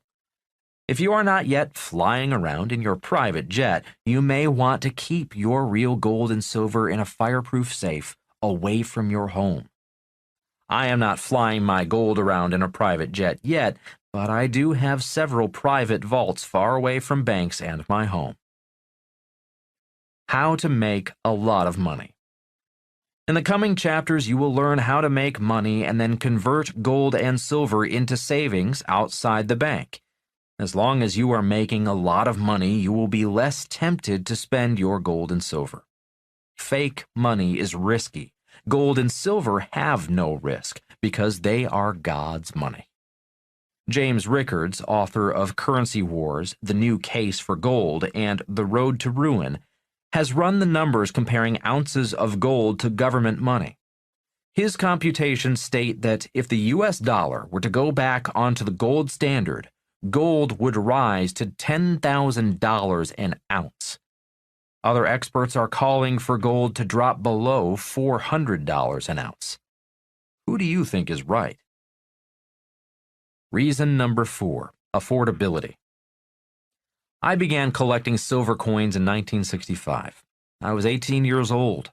That was the year the U.S. government began debasing our silver coins. Again, debasing means mixing cheaper base metals, such as copper and tin, into the silver. After 1965, all U.S. silver coins had a copper tinge around the edge. Patrick, a classmate of mine and the class nerd and brain, began researching the reason for the copper tinge. He found out that silver was getting expensive. Silver coins had to be made more cheaply. Silver, being an industrial precious metal, was being used in the growing electronics industry, medical industry, and as a purifier of toxins. Today, the uses of silver in industry keep growing. Patrick and I began collecting real silver coins for 10 cents and 25 cents. Today, almost everyone in the world can afford to buy real silver coins. Real silver dimes are still available for about $1.50 each. Anyone who cannot afford a $1.50 dime has other problems. Today, a silver U.S. Eagle runs about $20. Today, I would rather save a dime, a silver 10-cent piece, or a $20 U.S. Eagle than a modern U.S. dime or dollar. Again, the reason there is no interest on real gold and silver is because there is no risk. Banks pay you interest on your savings because banks are risky due to the financial reserve banking system and the Mandrake mechanism. Look again at what has happened to government money versus gold. Note that in the chart in Figure 2.1 in the accompanying PDF, gold is represented by the straight line at 100, reflected here as a constant in terms of purchasing power. Also note, referencing bottom right of that same chart, that all currencies have lost 97 to 99% versus gold over 100 years. Which is riskier, saving government money or saving gold and silver? If you must have fake money, real gold and silver are liquid. You can trade them anywhere in the world for fake money. Reason number 5, complexity versus simplicity. In 1972, the year I purchased my first gold coin for approximately $50, the world was simple. Today, the world is complex and getting more complex. In 1972, my Corvette had a simple push-button radio. My condo had a simple lock on the door. Today, I need instructions on how to use the radio in my Ferrari.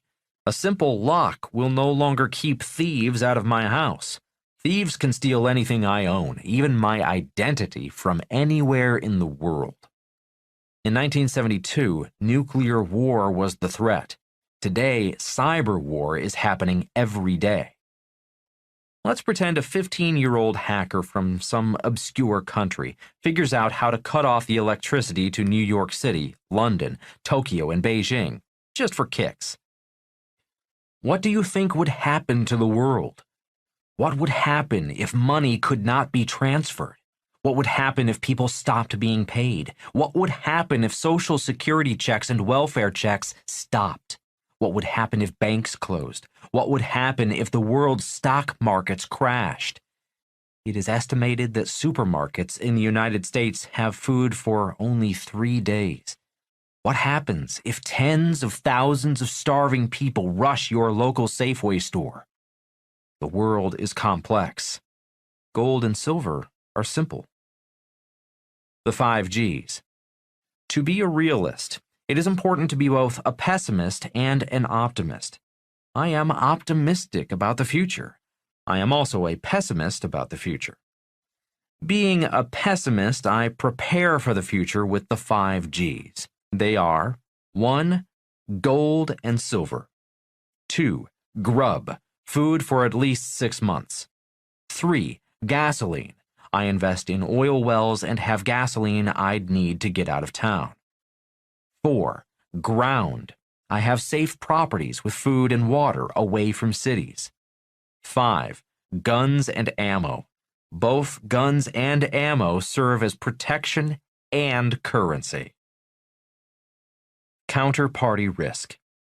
Fake money has counterparty risk. That means it cannot be money on its own. Think about the example I gave in a previous chapter. Let's say a friend borrows $100 from you and he gives you an IOU. There is now counterparty risk. In this example, your IOU is only as good as your friend, who is the counterparty in this example. If your friend is a flake, your IOU is not worth the paper it is printed on. That is what happened in 1971. The US dollar was an IOU, a promissory note from the government. The counterparty is the US government. The US dollar is only as good as the integrity of the US government. Millions of people have lost everything when the government that was issuing their money went bankrupt. It has happened many times throughout history. The same is true for a stock certificate. If the company issuing the stock disappears, the stock certificate is not worth the paper it is printed on. Repeating this very important point, all fake money has counterparty risk. Gold and silver have no counterparty risk. If gold and silver have a counterparty, it is God. Warning: do not purchase numismatic coins, rare coins. Most coin dealers have them and would love to sell you rare collectible coins because they can name their price. Unless you are an expert in rare coins, stick with ordinary gold and silver coins such as US eagles, Canadian maple leaves, Chinese pandas, Australian kangaroos, and South African krugerrands. If you are a beginner, KISS. Keep it super simple. Simple to complex. It was the elites that took simple and made things complex. They added layer after layer of counterparties and counterparty risk. The elites took a simple mortgage and turned it into an MBS, a mortgage-backed security, a financial derivative of derivatives, layers upon layers of counterparties. They have not stopped building these ultra-complex, financially engineered Frankenstein's monsters. Why stop? Repeating Stephen Brill's words, the elites created an economy built on deals that moved assets around instead of building new ones. They created exotic and risky financial instruments, including derivatives and credit default swaps, that produced sugar highs of immediate profits but separated those taking the risk from those who would bear the consequences. Reminder: Warren Buffett called these derivatives financial weapons of mass destruction. When these derivatives went off in 2008, the political elites, including a few elite lawyers, such as the Clintons, Presidents George H.W. and George W. Bush, Fed Chairman Alan Greenspan, Ben Bernanke, and Janet Yellen, and President Barack Obama, bailed out the financial elites working for Mandrake's money show. They still run the show. They believe they are God. The Bitcoin threat. That is why cyber money, people's money, is such a threat. Many cryptocurrency miners and developers are driven by an intense desire, a passion, and in some cases a hatred to bring down Mandrake's magical money show and the invisible leaders Fuller called the Grunch of giants. I love simplicity. That is why I love real gold and silver. God is the counterparty for gold and silver. Reason number 6. What is real money? The following are the definitions of real money. 1. Medium of exchange, readily acceptable for financial transactions. 2. Unit of account, value is measurable. 3. Store of value. God's money. Gold and silver coins fit all 3 categories. The prices of gold and silver go up and down because the value of government money is going up and down. Government money. Fiat currency fails as a store of value. Fiat currency is fake money because it can be printed, because of the fractional reserve system of banking and Mandrake's magical money show. Fiat money loses value the longer you hold it. That is why savers are losers. People's money. The jury is still out on cyber money, yet I am certain that cyber money and blockchain technology will be the money of the future. Reason number 7. Buying gold and silver coins is easier and less expensive than buying gold and silver mines. For a number of years, I worked with Frank, a man about my father's age, whose niche was to find old gold and silver mines, rehab them, and take them public through an IPO. As I've stated earlier, as soon as our mine went public, the Chinese government took it. While I am grateful for the years Frank and I worked together, and I learned a lot about how the stock market works, I've come to realize that buying gold and silver coins from reputable dealers is a lot easier and less expensive than buying old gold and silver mines. Reason number 8. Gold, the tears of God. Years ago, Apple Computers ran a magazine ad that featured a group of Hindu holy men. The headline on the ad was Holy Icons.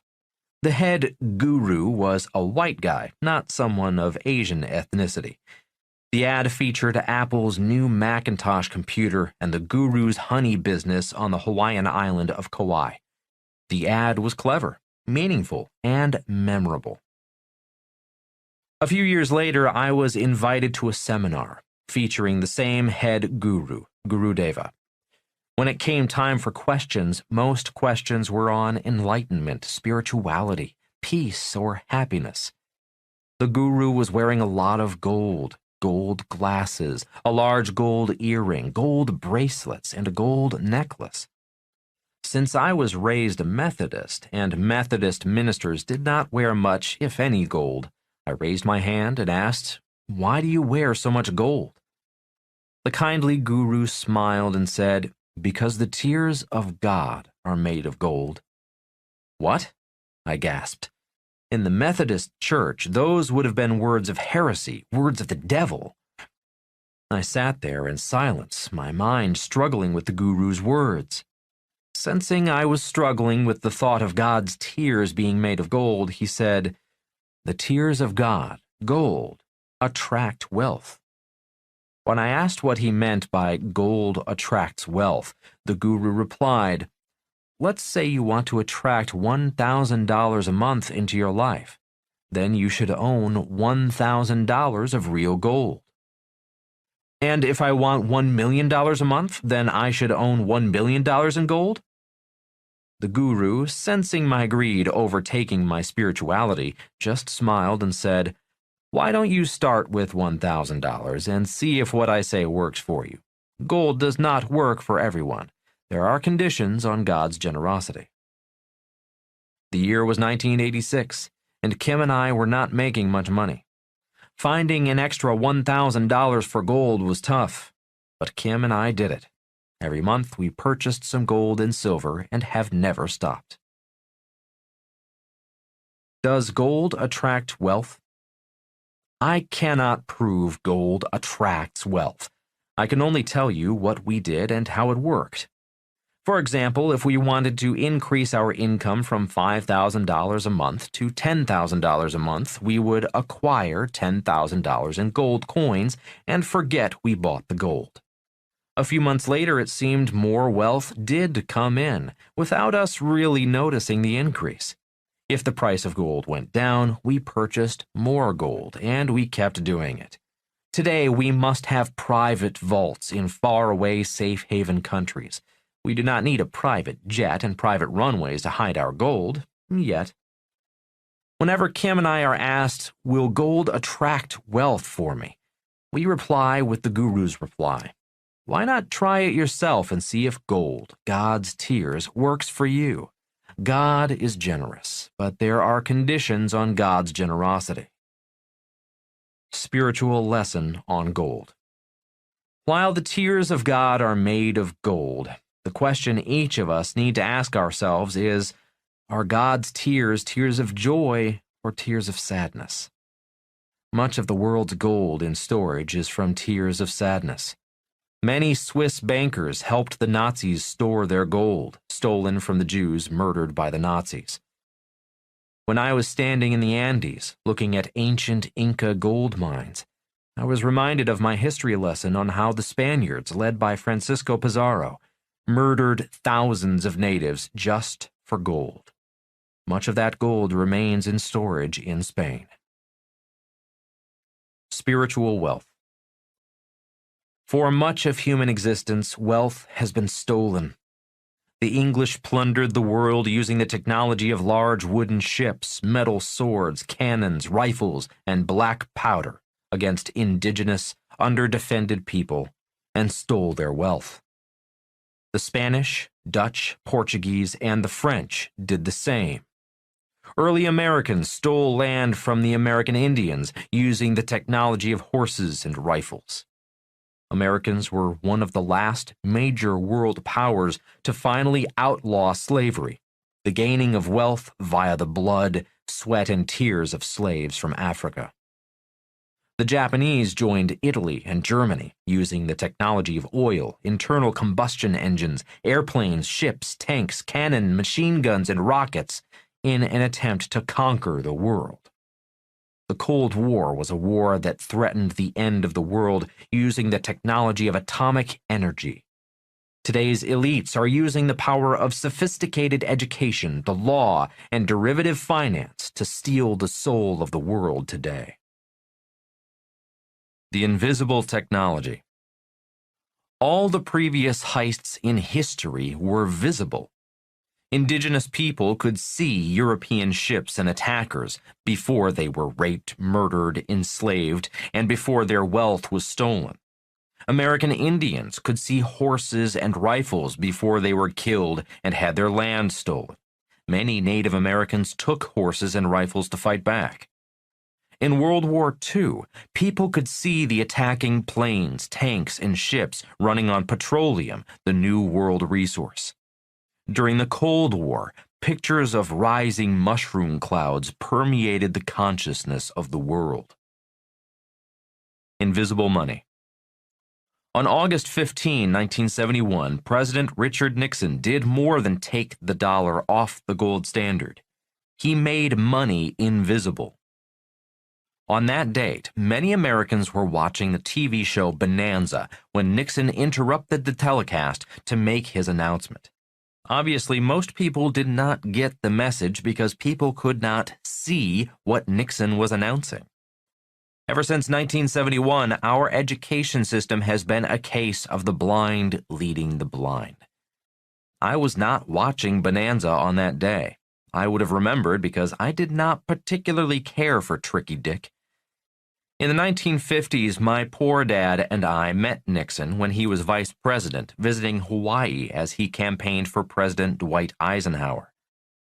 I do know where I was on August 15, 1971. I was at Camp Pendleton in California in an advanced weapons class, preparing to go to Vietnam. On January 3, 1972, I was on my way to Vietnam, as destiny would have it, to meet a real teacher, a tiny Vietnamese woman behind enemy lines who was selling real gold. My real financial education about real money, real gold, God's money, had begun. Today, people without real financial education are blind. They cannot see the cash heist. They cannot see how their labor and their lives are being stolen via the very money they work for. Millennials versus Boomers. Recently, I listened to a group of millennials who were struggling with student loan debt and blaming the baby boom generation for ripping them off. Little did they know, millennials and boomers are actually in the same boat. Without real financial education, how could they know? How can they know the very education they cherish and went into debt to acquire is ripping them off?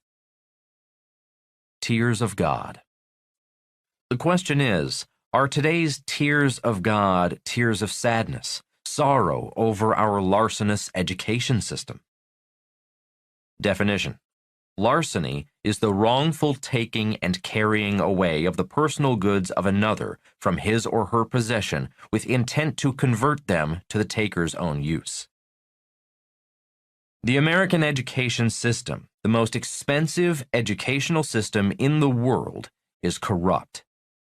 Perhaps that is why even massive amounts of money spent cannot change the fact that that educational system produces the worst results in the Western world. Stephen Brill writes in his book Tailspin, "The world's richest economy, the U.S., continues to have the highest poverty rate among the 35 nations in the Organization for Economic Cooperation and Development, OECD, except for Mexico. It is tied in second to last place with Israel, Chile, and Turkey. Among the 35 OECD countries, American children rank 30th in math proficiency and 19th in science. Nearly 1 in 5 of America's children live in households that their government classifies as food insecure, meaning they are without access to enough food for an active, healthy life." Today I can still hear the guru's words, "The tears of God are made of gold." As I accumulate my gold, I check in with myself. I check in with my spirit, asking myself, is my gold from God's tears of sadness or from God's tears of joy? Most importantly, am I doing what God wants done? We have all heard stories about people who acquired their wealth via ill-gotten means. The spiritual lesson here applies to anything. It is not your money, wealth, or power that matters. What matters is how you acquired that money, wealth, and power. The fall of fake money. How much longer will fake money be allowed to steal the wealth of the people of the world is anyone's guess. I don't think the grunch of giants, Mandrake's magic money show, can go on much longer.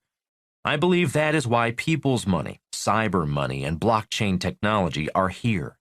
Blockchain is much more trustworthy than Mandrake or the giants of grunge or our education system. No matter what happens in the future, gold and silver will always be God's money. About Part 2. Fake Teachers. In Part 2, Fake Teachers, you will discover how our education system is ripping off billions of people all over the world. Without real financial education, few people can see the real world of invisible money. In Part 2, Fake Teachers, you will find out how the education system blinds you to riches found in the world of invisible money. In Part 2, Fake Teachers, you will learn how to find real teachers who can teach you to see the invisible world of real money, the invisible world fake teachers cannot see. Your questions, Robert's answers. Question. You state that Bitcoin is a threat to those who print fake money. Can you elaborate on the fact that the fake money system continues to tolerate it? Joop P., the Netherlands. Answer. The Fed and Bitcoin miners have a lot in common. Both manufacture money. That is why cryptocurrencies are a threat to the central bank monopoly on fake money. Question. Do the rich benefit from employees who have little or no financial education? Samuel S., Australia. Answer. I do not know if anyone benefits from poorly educated people. We all pay for financial ignorance and incompetence in one way or the other. Unfortunately, it is the poor who pay the highest price. Question: what if the government tries to outlaw private gold ownership and confiscate gold as it did in the 1930s and extend it to silver? Would this make the case to own cheap numismatic Morgan and Peace dollars? Richard K., USA. Answer: I am not a financial advisor. I do my best to educate, and I share what I've learned, what I do, and what I do not do. You must decide for yourself what is best for you to do.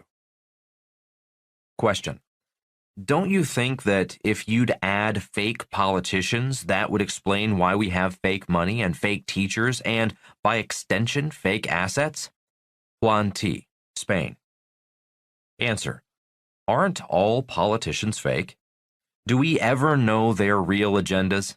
I often ask myself why anyone would want to be a politician. Question: without revealing too much, what are the criteria you use when you're looking for places to store your precious metals? Christopher R., Russia. Answer: I asked my friends who hold money in private vaults. When I decided to hold assets overseas, outside the United States, I asked my attorneys to find attorneys who specialize in moving money offshore, legally.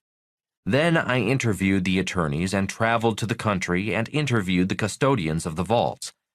There are many people in the business of holding assets outside the banking system. I would encourage you to be cautious and careful, and to take your time finding reputable people and organizations. Part 2. Fake Teachers. When I was 9 years old, I asked my poor dad, the head of education for the island of Hawaii, when I would learn about money. His response: we don't teach about money in school. That's when I went in search of a real teacher. RTK. Introduction. Part 2. What made the three wise men wise? What makes a teacher real? How can teachers and parents teach you about money when our schools have not taught them about money? RTK. Introduction to Part 2. Fake Teachers. The story of Rich Dad, Poor Dad is a story about two teachers, two great teachers. My real dad was an academic elite, much like Dr. Fuller, who attended Harvard, and Steve Brill, who graduated from Yale. My dad, my poor dad, was a straight-A student in high school and his class valedictorian. He completed a 4-year undergraduate program, graduating with his bachelor's degree in 2 years from the University of Hawaii. He then went on to Stanford University, University of Chicago, and Northwestern University for his advanced studies, ultimately earning his Ph.D. in education. My rich dad never completed high school. His dad passed away when he was 13, and he took over the family business. In spite of his lack of formal education, he grew the business into a statewide hotel and restaurant operation. In the 1960s, Rich Dad took a bold step and purchased a small hotel on Waikiki Beach. Using that hotel as his base of operations, he began to assemble smaller pieces of beachfront property adjacent to his hotel. Today, when I look at the Hyatt Regency on Waikiki Beach, I know that it was Rich Dad who started small and assembled small plots of beachfront land into the large tract of land that the Hyatt Regency sits on today. In 2016, the whole property sold for $756 million. The story of Rich Dad, Poor Dad. The story of Rich Dad, Poor Dad begins in 1956 when I was 9 years old and in the 4th grade. I was growing up in the sugar plantation town of Hilo, Hawaii, a beautiful town far, far away from the bright lights of Waikiki Beach. Our family had moved from Honolulu to Hilo when I was 7. When I was 9, we moved from one side of Hilo to the other side of town. At the age of 9, I was in a new school with new classmates. The first thing I noticed about my new classmates was that they were rich. Many were haole, a Hawaiian word often used to describe white people. The rest were Asian American, like me. Most of my white classmates were children of the owners of the sugar plantations and businesses like the car dealership, the meat packing company, the two largest grocery stores, and the banks. The Asian Americans were children of doctors and lawyers. I was the child of a school teacher. My classmates were great. They were friendly and welcoming. I knew they were richer than me because most had new bicycles. They lived in big homes on a private island. Their parents belonged to the yacht club and the country club, and they had vacation homes either at the beach or on their ranches in the mountains. I had a used bicycle that my dad bought for $5. I did not know what a yacht club or country club was. Crossing the bridge to the private island where many of my haole classmates lived was like crossing a bridge into another world. I could not believe the size of the homes. When I was invited to their second homes, I could not believe the beauty of the beach homes or the homes on their ranches. Our family lived in an older house that we rented, 2 blocks from my new school, next to the Hilo Library. The land our home was built on is a parking lot today.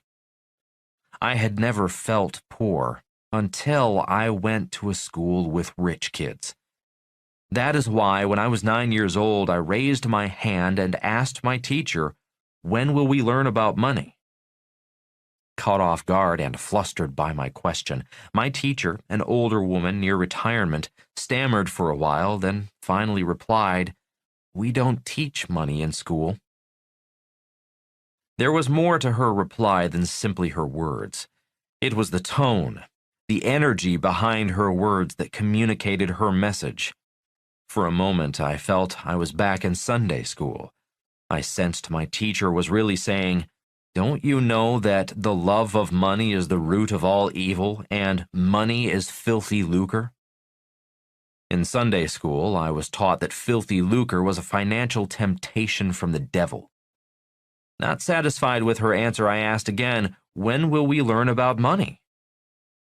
Still a bit flustered, she said, "Go ask your father why we don't teach money in school. After all, he is the head of education." Poor Dad's response. My father just chuckled when I told him about the upset in class. He was smiling when he said, "Son, never ask a teacher a question he or she cannot answer. Teachers must know all the answers. They are not trained to say, 'I don't know.' You embarrassed her." "But why doesn't she know anything about money?" I asked.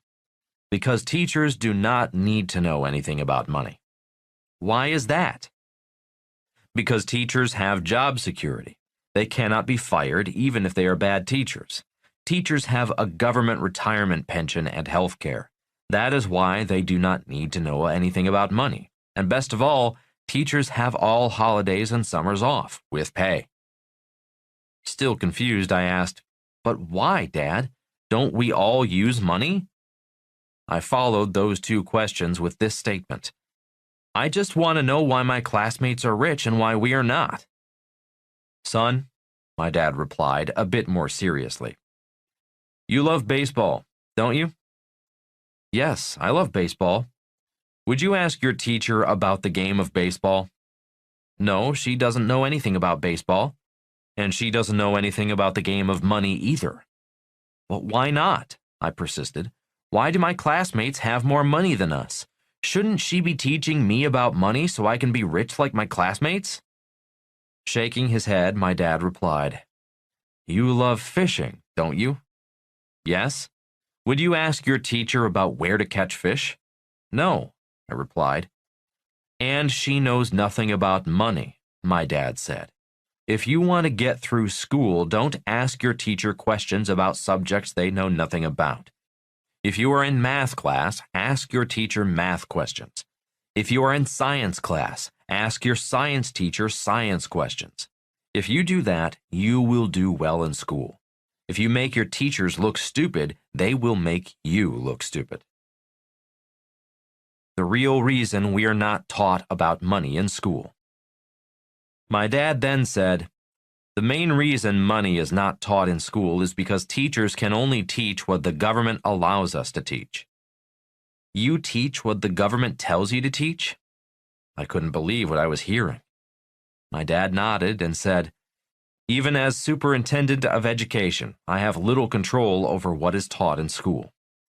"So how do I learn about money?" I asked.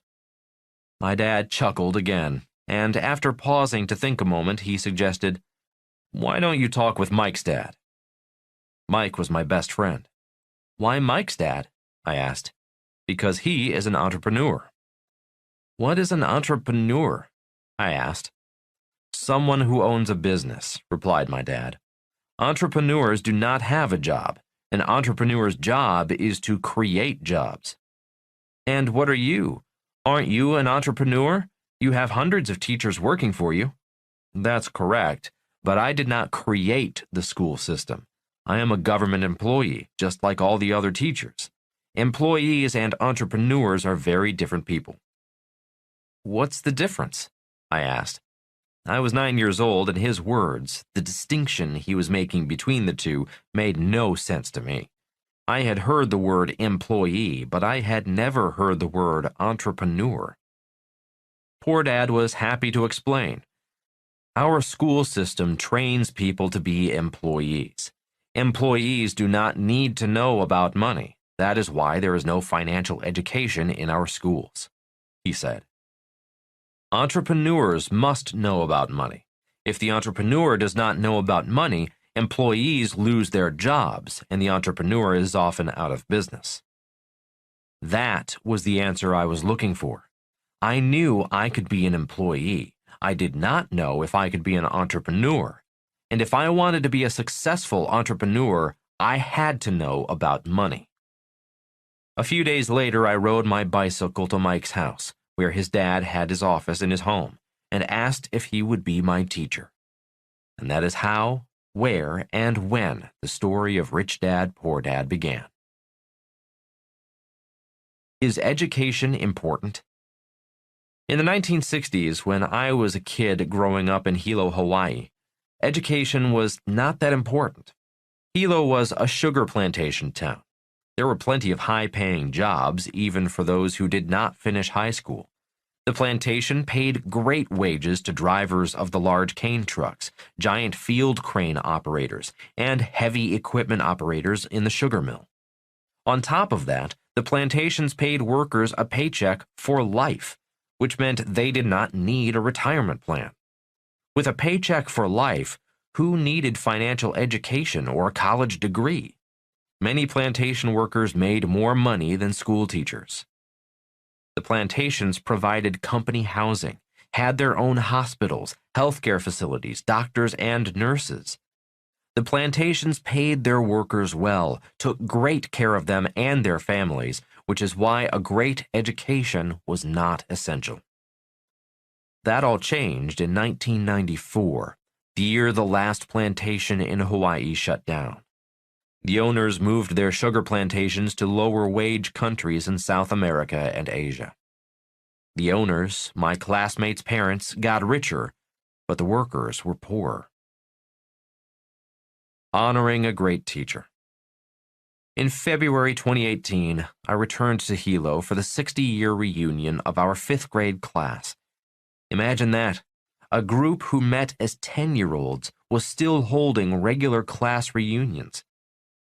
The reason for our reunions was not about our class or our classmates, but to honor our 5th grade teacher, Mr. Harold Ely, one of the greatest teachers in our lives.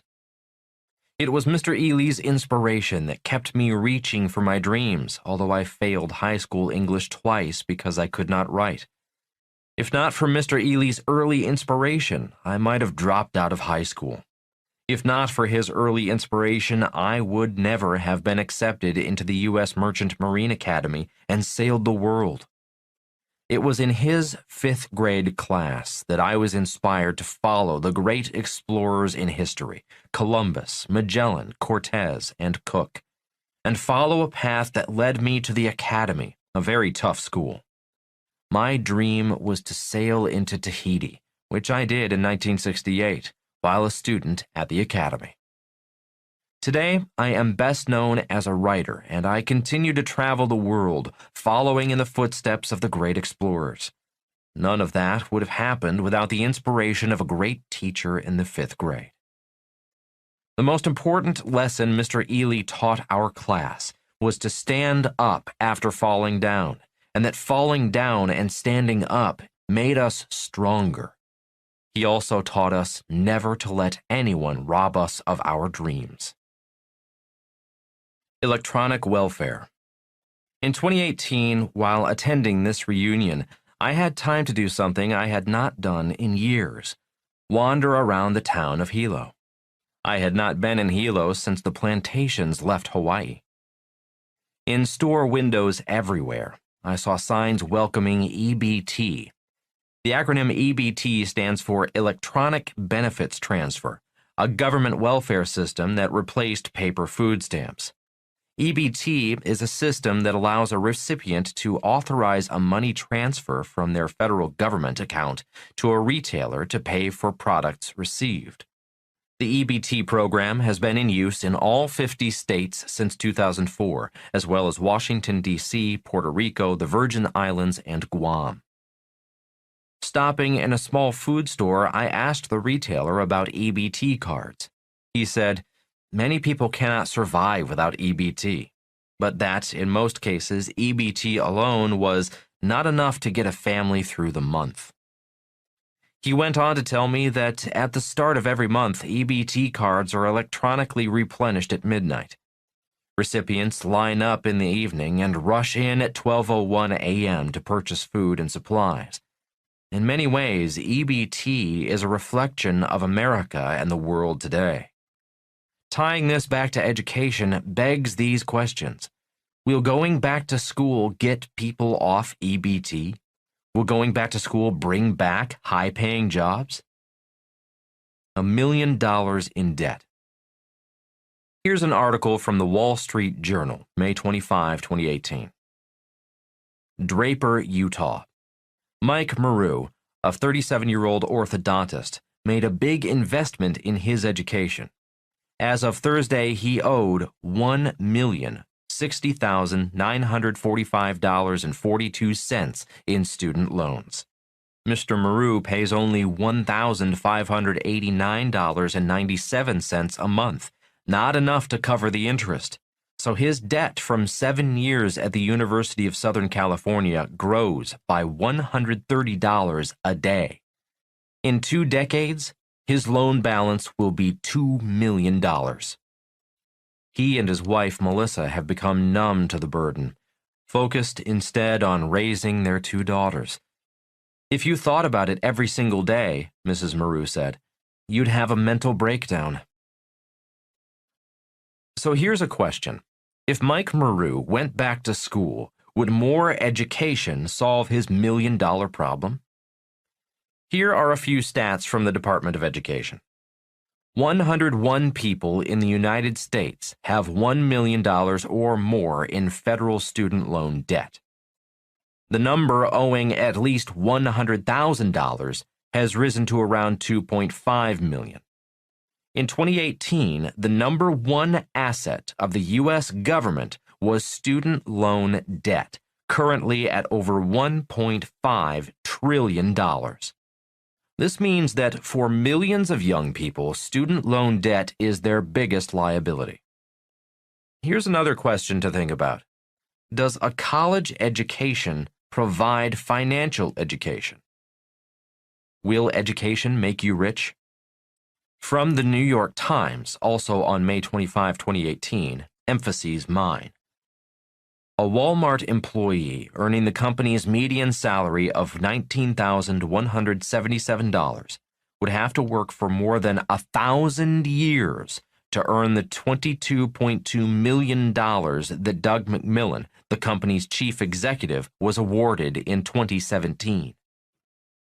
At Live Nation Entertainment, the concert and ticketing company, an employee earning the median pay of $24,406 would need to work for 2,893 years to earn the $70.6 million that its chief executive, Michael Rapino, made last year.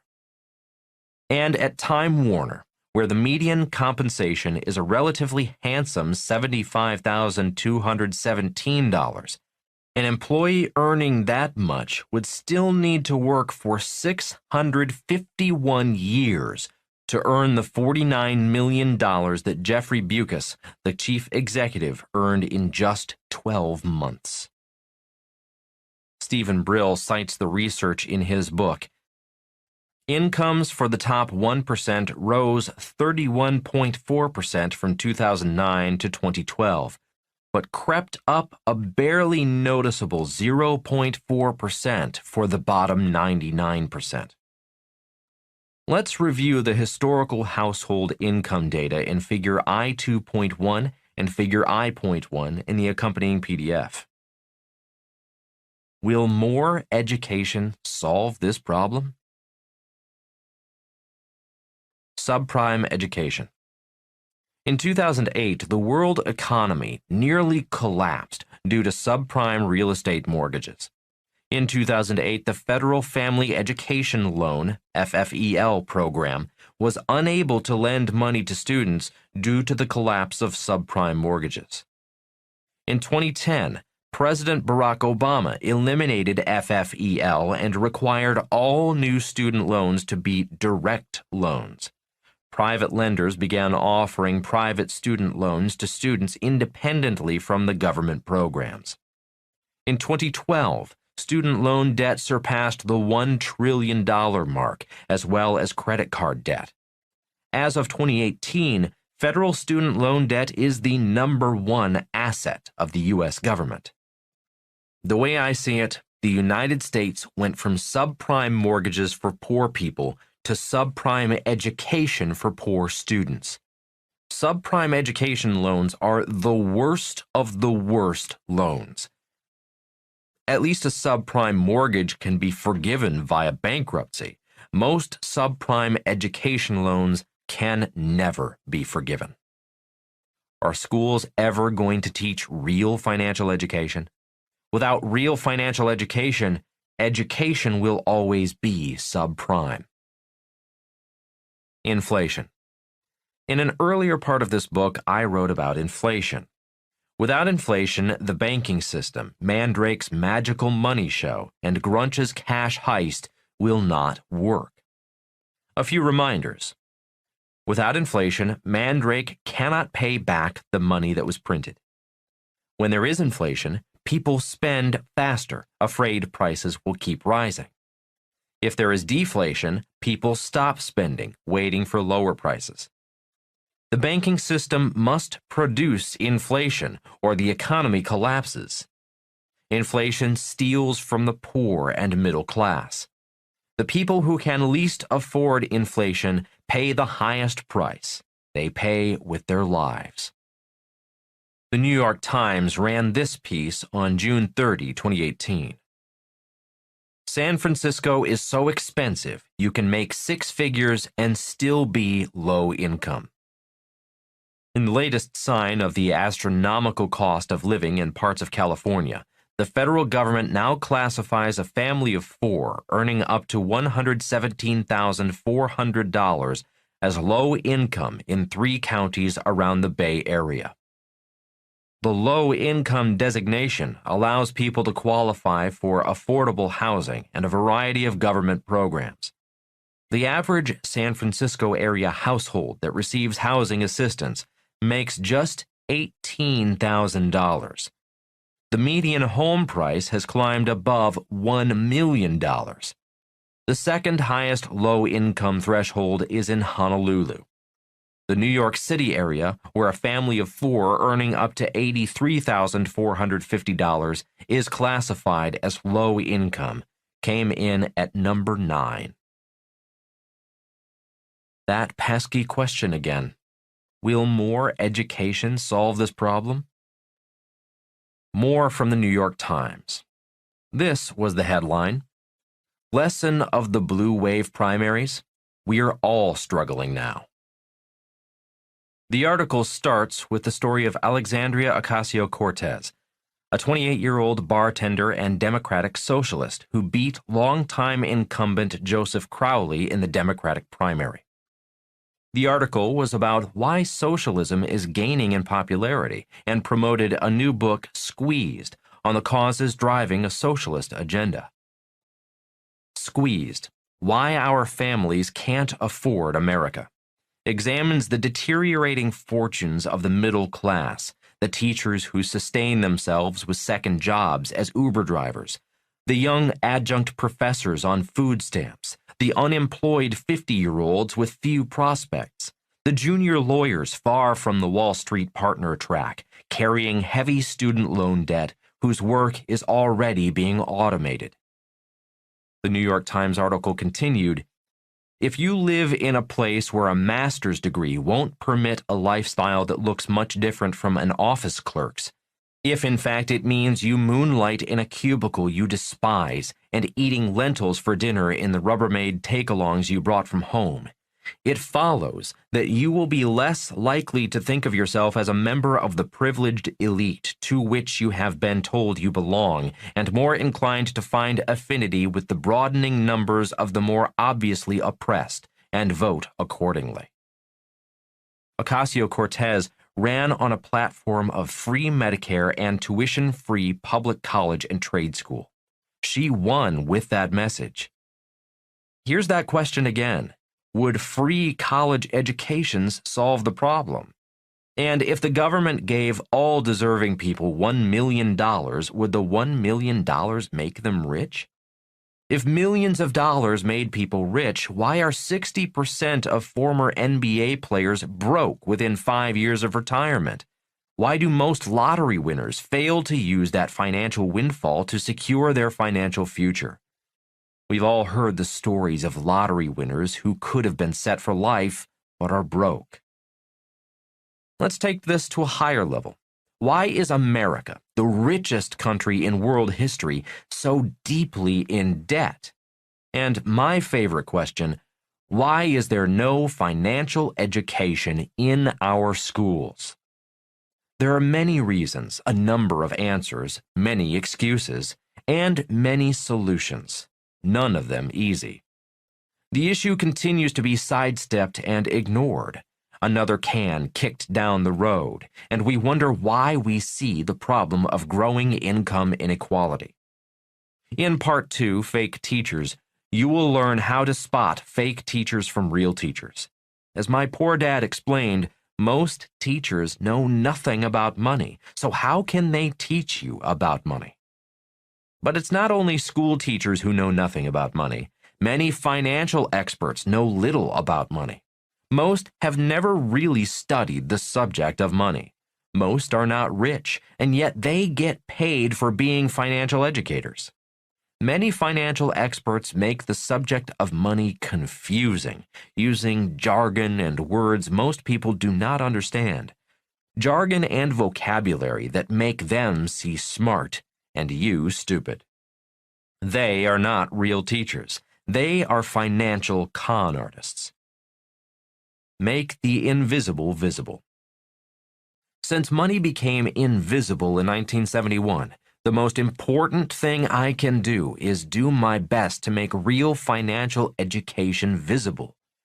When you can see invisible money, then you can decide for yourself what is real and what is fake financial education. As always, I will do my best to KISS. Keep it super simple. But even when it's simple, real financial education is not easy. If it were easy, everyone would be rich. As my rich dad said, it is easier to give a man a fish than to teach a man to fish. That is why socialism grows in popularity in America, the richest country in the history of the world. Many people would rather be given fish, because being given a fish is much easier than learning to fish and shouldering the responsibility for their financial future. Real learning and real education require much more than just memorizing the right answers. That is not real life. In fact, in Part 2, Fake Teachers, one thing you will learn is how going to school keeps people poor, even academic elite students like my poor dad. If you want to be given fish, this book is not for you. If you are willing to learn to fish, read on. Chapter 7. What made the three wise men wise? The value of lifelong learning. In Sunday school, I learned an important life lesson. It was a lesson from the three wise men. My Sunday school teacher was a great teacher. One reason for that, I'm sure, was that she loved teaching kids. During one class, she asked us, "What made the three wise men wise?" Naturally, I said, "They had money. They came bearing expensive gifts. They were rich and wise men." Obviously, that was not the answer she was looking for. After a few other students attempted their answers, she smiled and said, "What made them wise was their lifelong search for great teachers." Pausing for a moment to let that thought sink into the minds of kids below the age of 12, she continued, "They were wise men, rich men, because they never stopped learning. They kept seeking new knowledge from great teachers." "So they were lifelong students?" asked the class brain, a girl.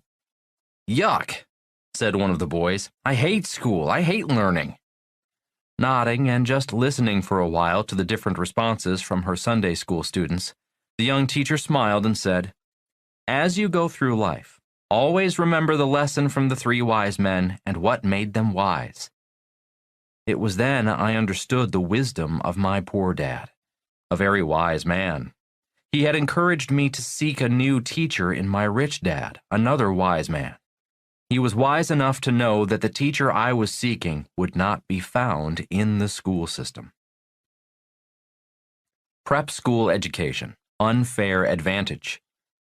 In his Time magazine article, How My Generation Broke America, Stephen Brill writes, "In 1964, I was a bookworm growing up in Far Rockaway, a working-class section of Queens. One day I read in a biography of John F. Kennedy that he had gone to something called prep school. None of my teachers at junior high school 198 had a clue what that meant, but I soon figured out that prep school was like college. You got to go to classes and live on a campus, only you got to go 4 years earlier, which seemed like a fine idea. It seemed even better when I discovered that some prep schools offered financial aid." Stephen Brill toured 3 prep schools and chose Deerfield Academy in western Massachusetts. Brill continues in his book, Tailspin. "Deerfield has changed, but then it was almost completely a place for well-rounded rich kids. The headmaster had only recently decided to tinker with the mix a bit by adding a few scholarship boys, including some Jews like me and even a few African Americans. I got the message the first week when one of the kids in our dorm, who lived on Park Avenue, asked where I lived. When I said Queens, it didn't register, so I explained that if he had ever flown out of Kennedy or LaGuardia airports, he'd been to Queens. A relative of his in our class knew where Queens was because his family owned the Mets, who play there. You might recall that Donald Trump is from Queens. He often speaks about his difficulties doing business in Manhattan because he was from Queens and not Park Avenue. Kings Point, the U.S. Merchant Marine Academy I attended, is just past Queens on Long Island. My roommate Ed Peterson and I would clip dollar-off coupons from milk cartons to be able to afford tickets to Mets baseball games. My classmates went to prep schools. 4 of my classmates in Hawaii went on to prep schools. They were rich kids whose parents could afford prep schools. At the age of 12, most of my classmates went on to attend Hawaii Preparatory Academy, a beautiful boarding school on a ranch about an hour from Hilo. When I asked my dad if I could also attend Hawaii Prep, he said, "I am not rich. I cannot afford to send you to prep school. Besides, it would not look right if the superintendent's son went to a private prep school. Future President Barack Obama was a smart, poor kid who went to Punahou School, a private prep school for rich and smart kids in Honolulu. As you may know, Obama went on to Columbia and Harvard Law School, much like Stephen Brill went on to Yale and Yale Law School, with other poor kids who were being groomed to become today's academic elites, today's leaders. Fuller and education. Bucky Fuller often spoke about education and inequality in education. He was fourth-generation Milton Academy, a prep school, and fourth generation to attend Harvard University. He never finished Harvard, though he was enrolled there twice, but did attend the U.S. Naval Academy, sister school to the U.S. Merchant Marine Academy. Entrepreneurs and education. Fuller noticed that many of America's great schools were started by entrepreneurs. Many robber barons like John D. Rockefeller, J.P. Morgan, Cornelius Vanderbilt, James Duke, and Leland Stanford. I have heard that Fuller called Harvard J.P. Morgan's School of Accounting and the University of Chicago John D. Rockefeller's School of Economics. Duke University, Stanford University, and Vanderbilt University are named after the great entrepreneurs. Fuller's concern was the mission or the purpose behind the entrepreneurs' philanthropy and interest in higher education. He said the entrepreneurs were looking to train employees to run their empires, not really to educate the best and the brightest. While Fuller attended Harvard, he never graduated. He spent the money his family gave him for Harvard on partying and women. When he failed to show up for tests, Harvard had to ask him to leave twice for the same problem. Brill agrees.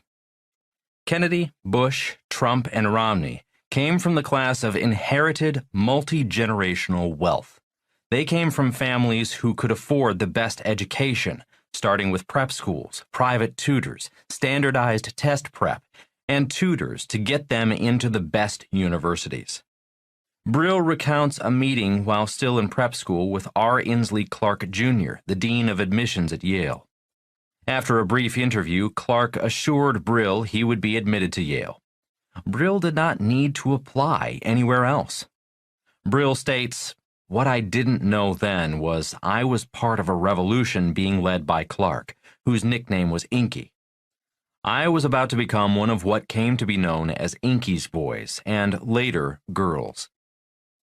This group of alumni vetters who interviewed prospective students were urged not to hesitate to admit a lad with relatively low academic prediction whose personal qualifications seemed outstanding, rather than a much drabber boy with high scholastic predictions.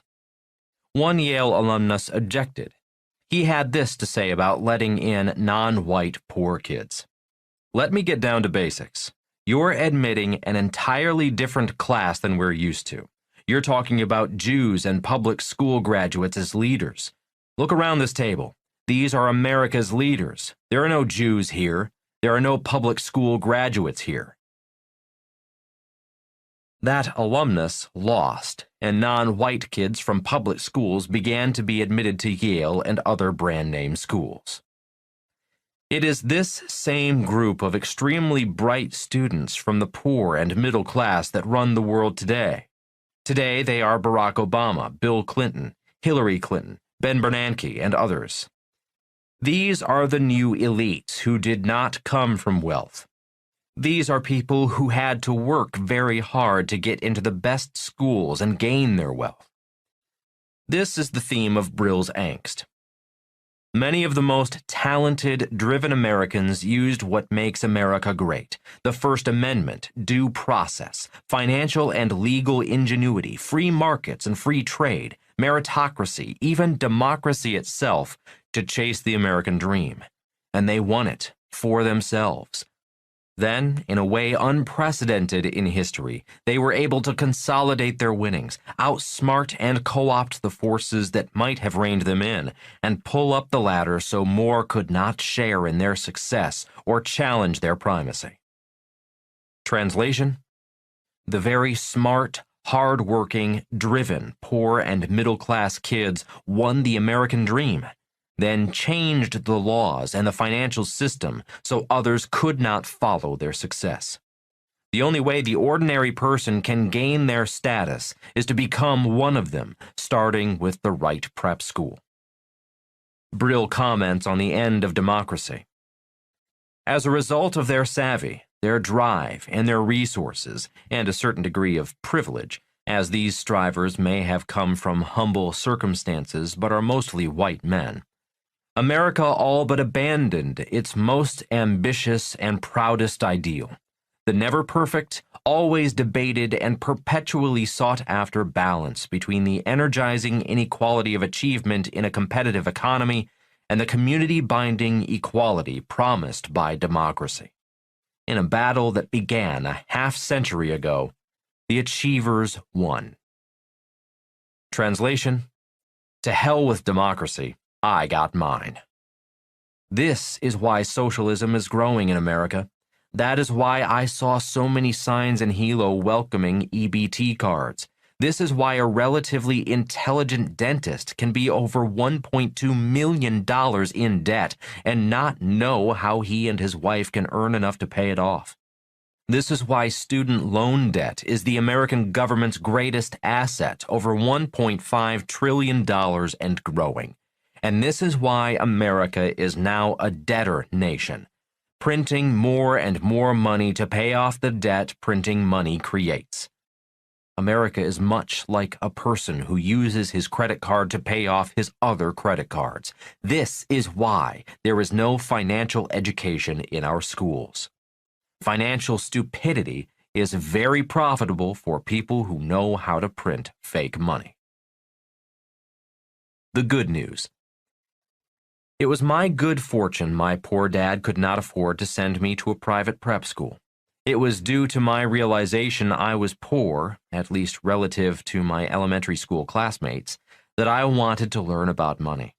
It was the wisdom of my poor dad who suggested I follow in the footsteps of the 3 wise men and go in search of my teacher. Apprenticeship. Real teachers. At the age of 9, I became an apprentice to my rich dad. Apprenticeship is one of the oldest methods of real education. Apprenticeship works because most apprentices learn from real teachers, not fake teachers.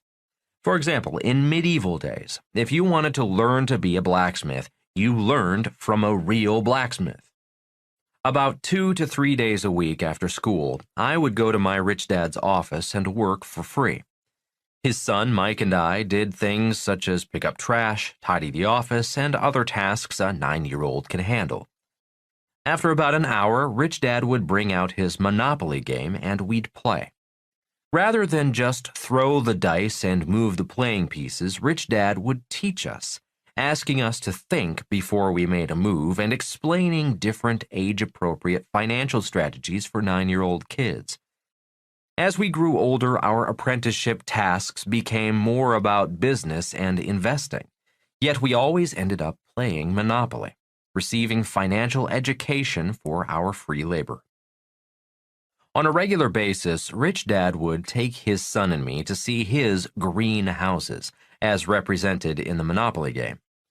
We went from apprenticeships to learning via playing Monopoly to doing the real thing and learning from Rich Dad's real green houses. In 1966, at the age of 19, I returned to Hilo from school in New York to see Rich Dad's big red hotel, a hotel, literally, right in the middle of Waikiki Beach. When people ask me what I do today, I say, I play Monopoly in real life. Today, my wife, Kim, and I own over 6,500 green houses, rental houses, and several red hotels, as well as golf courses and oil wells. As fate would have it, rather than go on to prep school with my rich classmates, I followed my poor dad's advice and went in search of real teachers. If my poor dad had been rich, I might have gone to a private prep school and never really learned how to be rich. Your questions, Robert's answers. Question: You say that the financial system is rigged, and I agree with you. But how exactly can normal or average people benefit from this too? Is there a way to turn this game around? Glen B., Germany. Answer: I am often asked, what do you say to the average investor? My reply is, don't be average. Question: how can we have any faith in or rely on the banking system, in general or in a crisis? Jeffrey T., Malaysia. Answer: there is a difference between the words faith and trust. I have faith the banks are greedy, focused only on self-interests. I do not trust the banking system to take care of its clients, crash or no crash. Question: are you positive on the long-term prospects of the United States? What alternative life and investing areas of the world would you suggest? Wendell M., USA. Answer: the United States is the greatest, richest country in modern history. I am blessed to be born an American, which is why I fought in Vietnam, to serve my country. The problem is that the world is changing, and I am afraid that our leaders, our education system, and most people are not changing fast enough. That is why I appreciate those who read my books, listen to the Rich Dad radio show, and attend our seminars. I am not saying I have the answers or that I am right. I am saying we all need to be more aware and vigilant and prepare to change. Question: what leads you to believe that cryptocurrencies are less fake than the fake money we already use? You do realize that most of the money we have in circulation is electronic and not printed, right? Is that cybercurrency versus cryptocurrency? Roberta N., Mexico. Answer: I am not an expert on cryptocurrencies. I do understand that blockchain technology is the real technology. Blockchain technology is more trustworthy than human beings. Money is dependent upon trust, so I trust blockchain technology more than I do human beings. Question: I live in Ethiopia.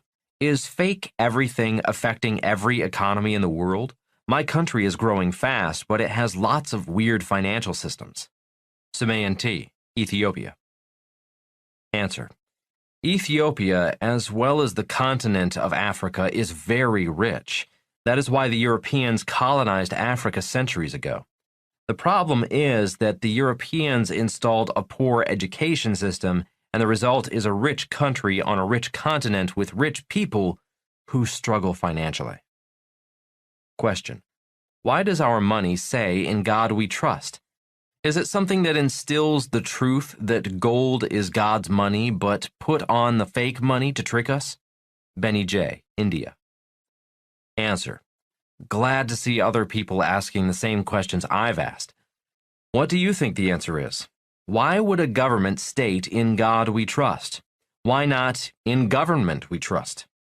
More importantly, who or what do you trust? Chapter 8. Going Back to School.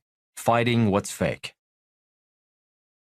On January 3, 1973, our plane landed at Norton Air Force Base in California. There were approximately 200 servicemen on board returning from Vietnam. I was the officer in charge of the 16 Marines from the carrier. The first thing we all noticed were the large crowds of anti-war protesters waiting for us. After my 16 men had gathered their bags, I shook their hands and wished them well as they headed home. We had all served together for 1 year in Vietnam. The chanting from the protesters was growing louder as the returning troops approached the gate. I could feel the fear and see the tension in my men's faces as we headed toward the gate. In many ways, facing American anti-war protesters was more frightening than facing the Viet Cong in Vietnam. I knew I had to say something before we walked through the protesters. Stopping one last time just before the gate, I said to the young men, "Remember, this is what we fought for. We fought for the freedom of speech, their right to call us baby killers, rapists, and murderers." The young men nodded their heads. We exchanged salutes and exited the gate. pushing through the spitting and shouting crowds. I never saw any of those men again. Poor Dad's advice. I was fortunate to be assigned to Marine Corps Air Station, Kaneohe, Hawaii, less than an hour from my dad's house on Oahu. I had about a year and a half left on my contract with the Marine Corps. After welcoming me home, my dad, my poor dad, asked what my plans were. He wanted to know if I was planning on making the Marine Corps a 20-year career, fly for the airlines, or return to Standard Oil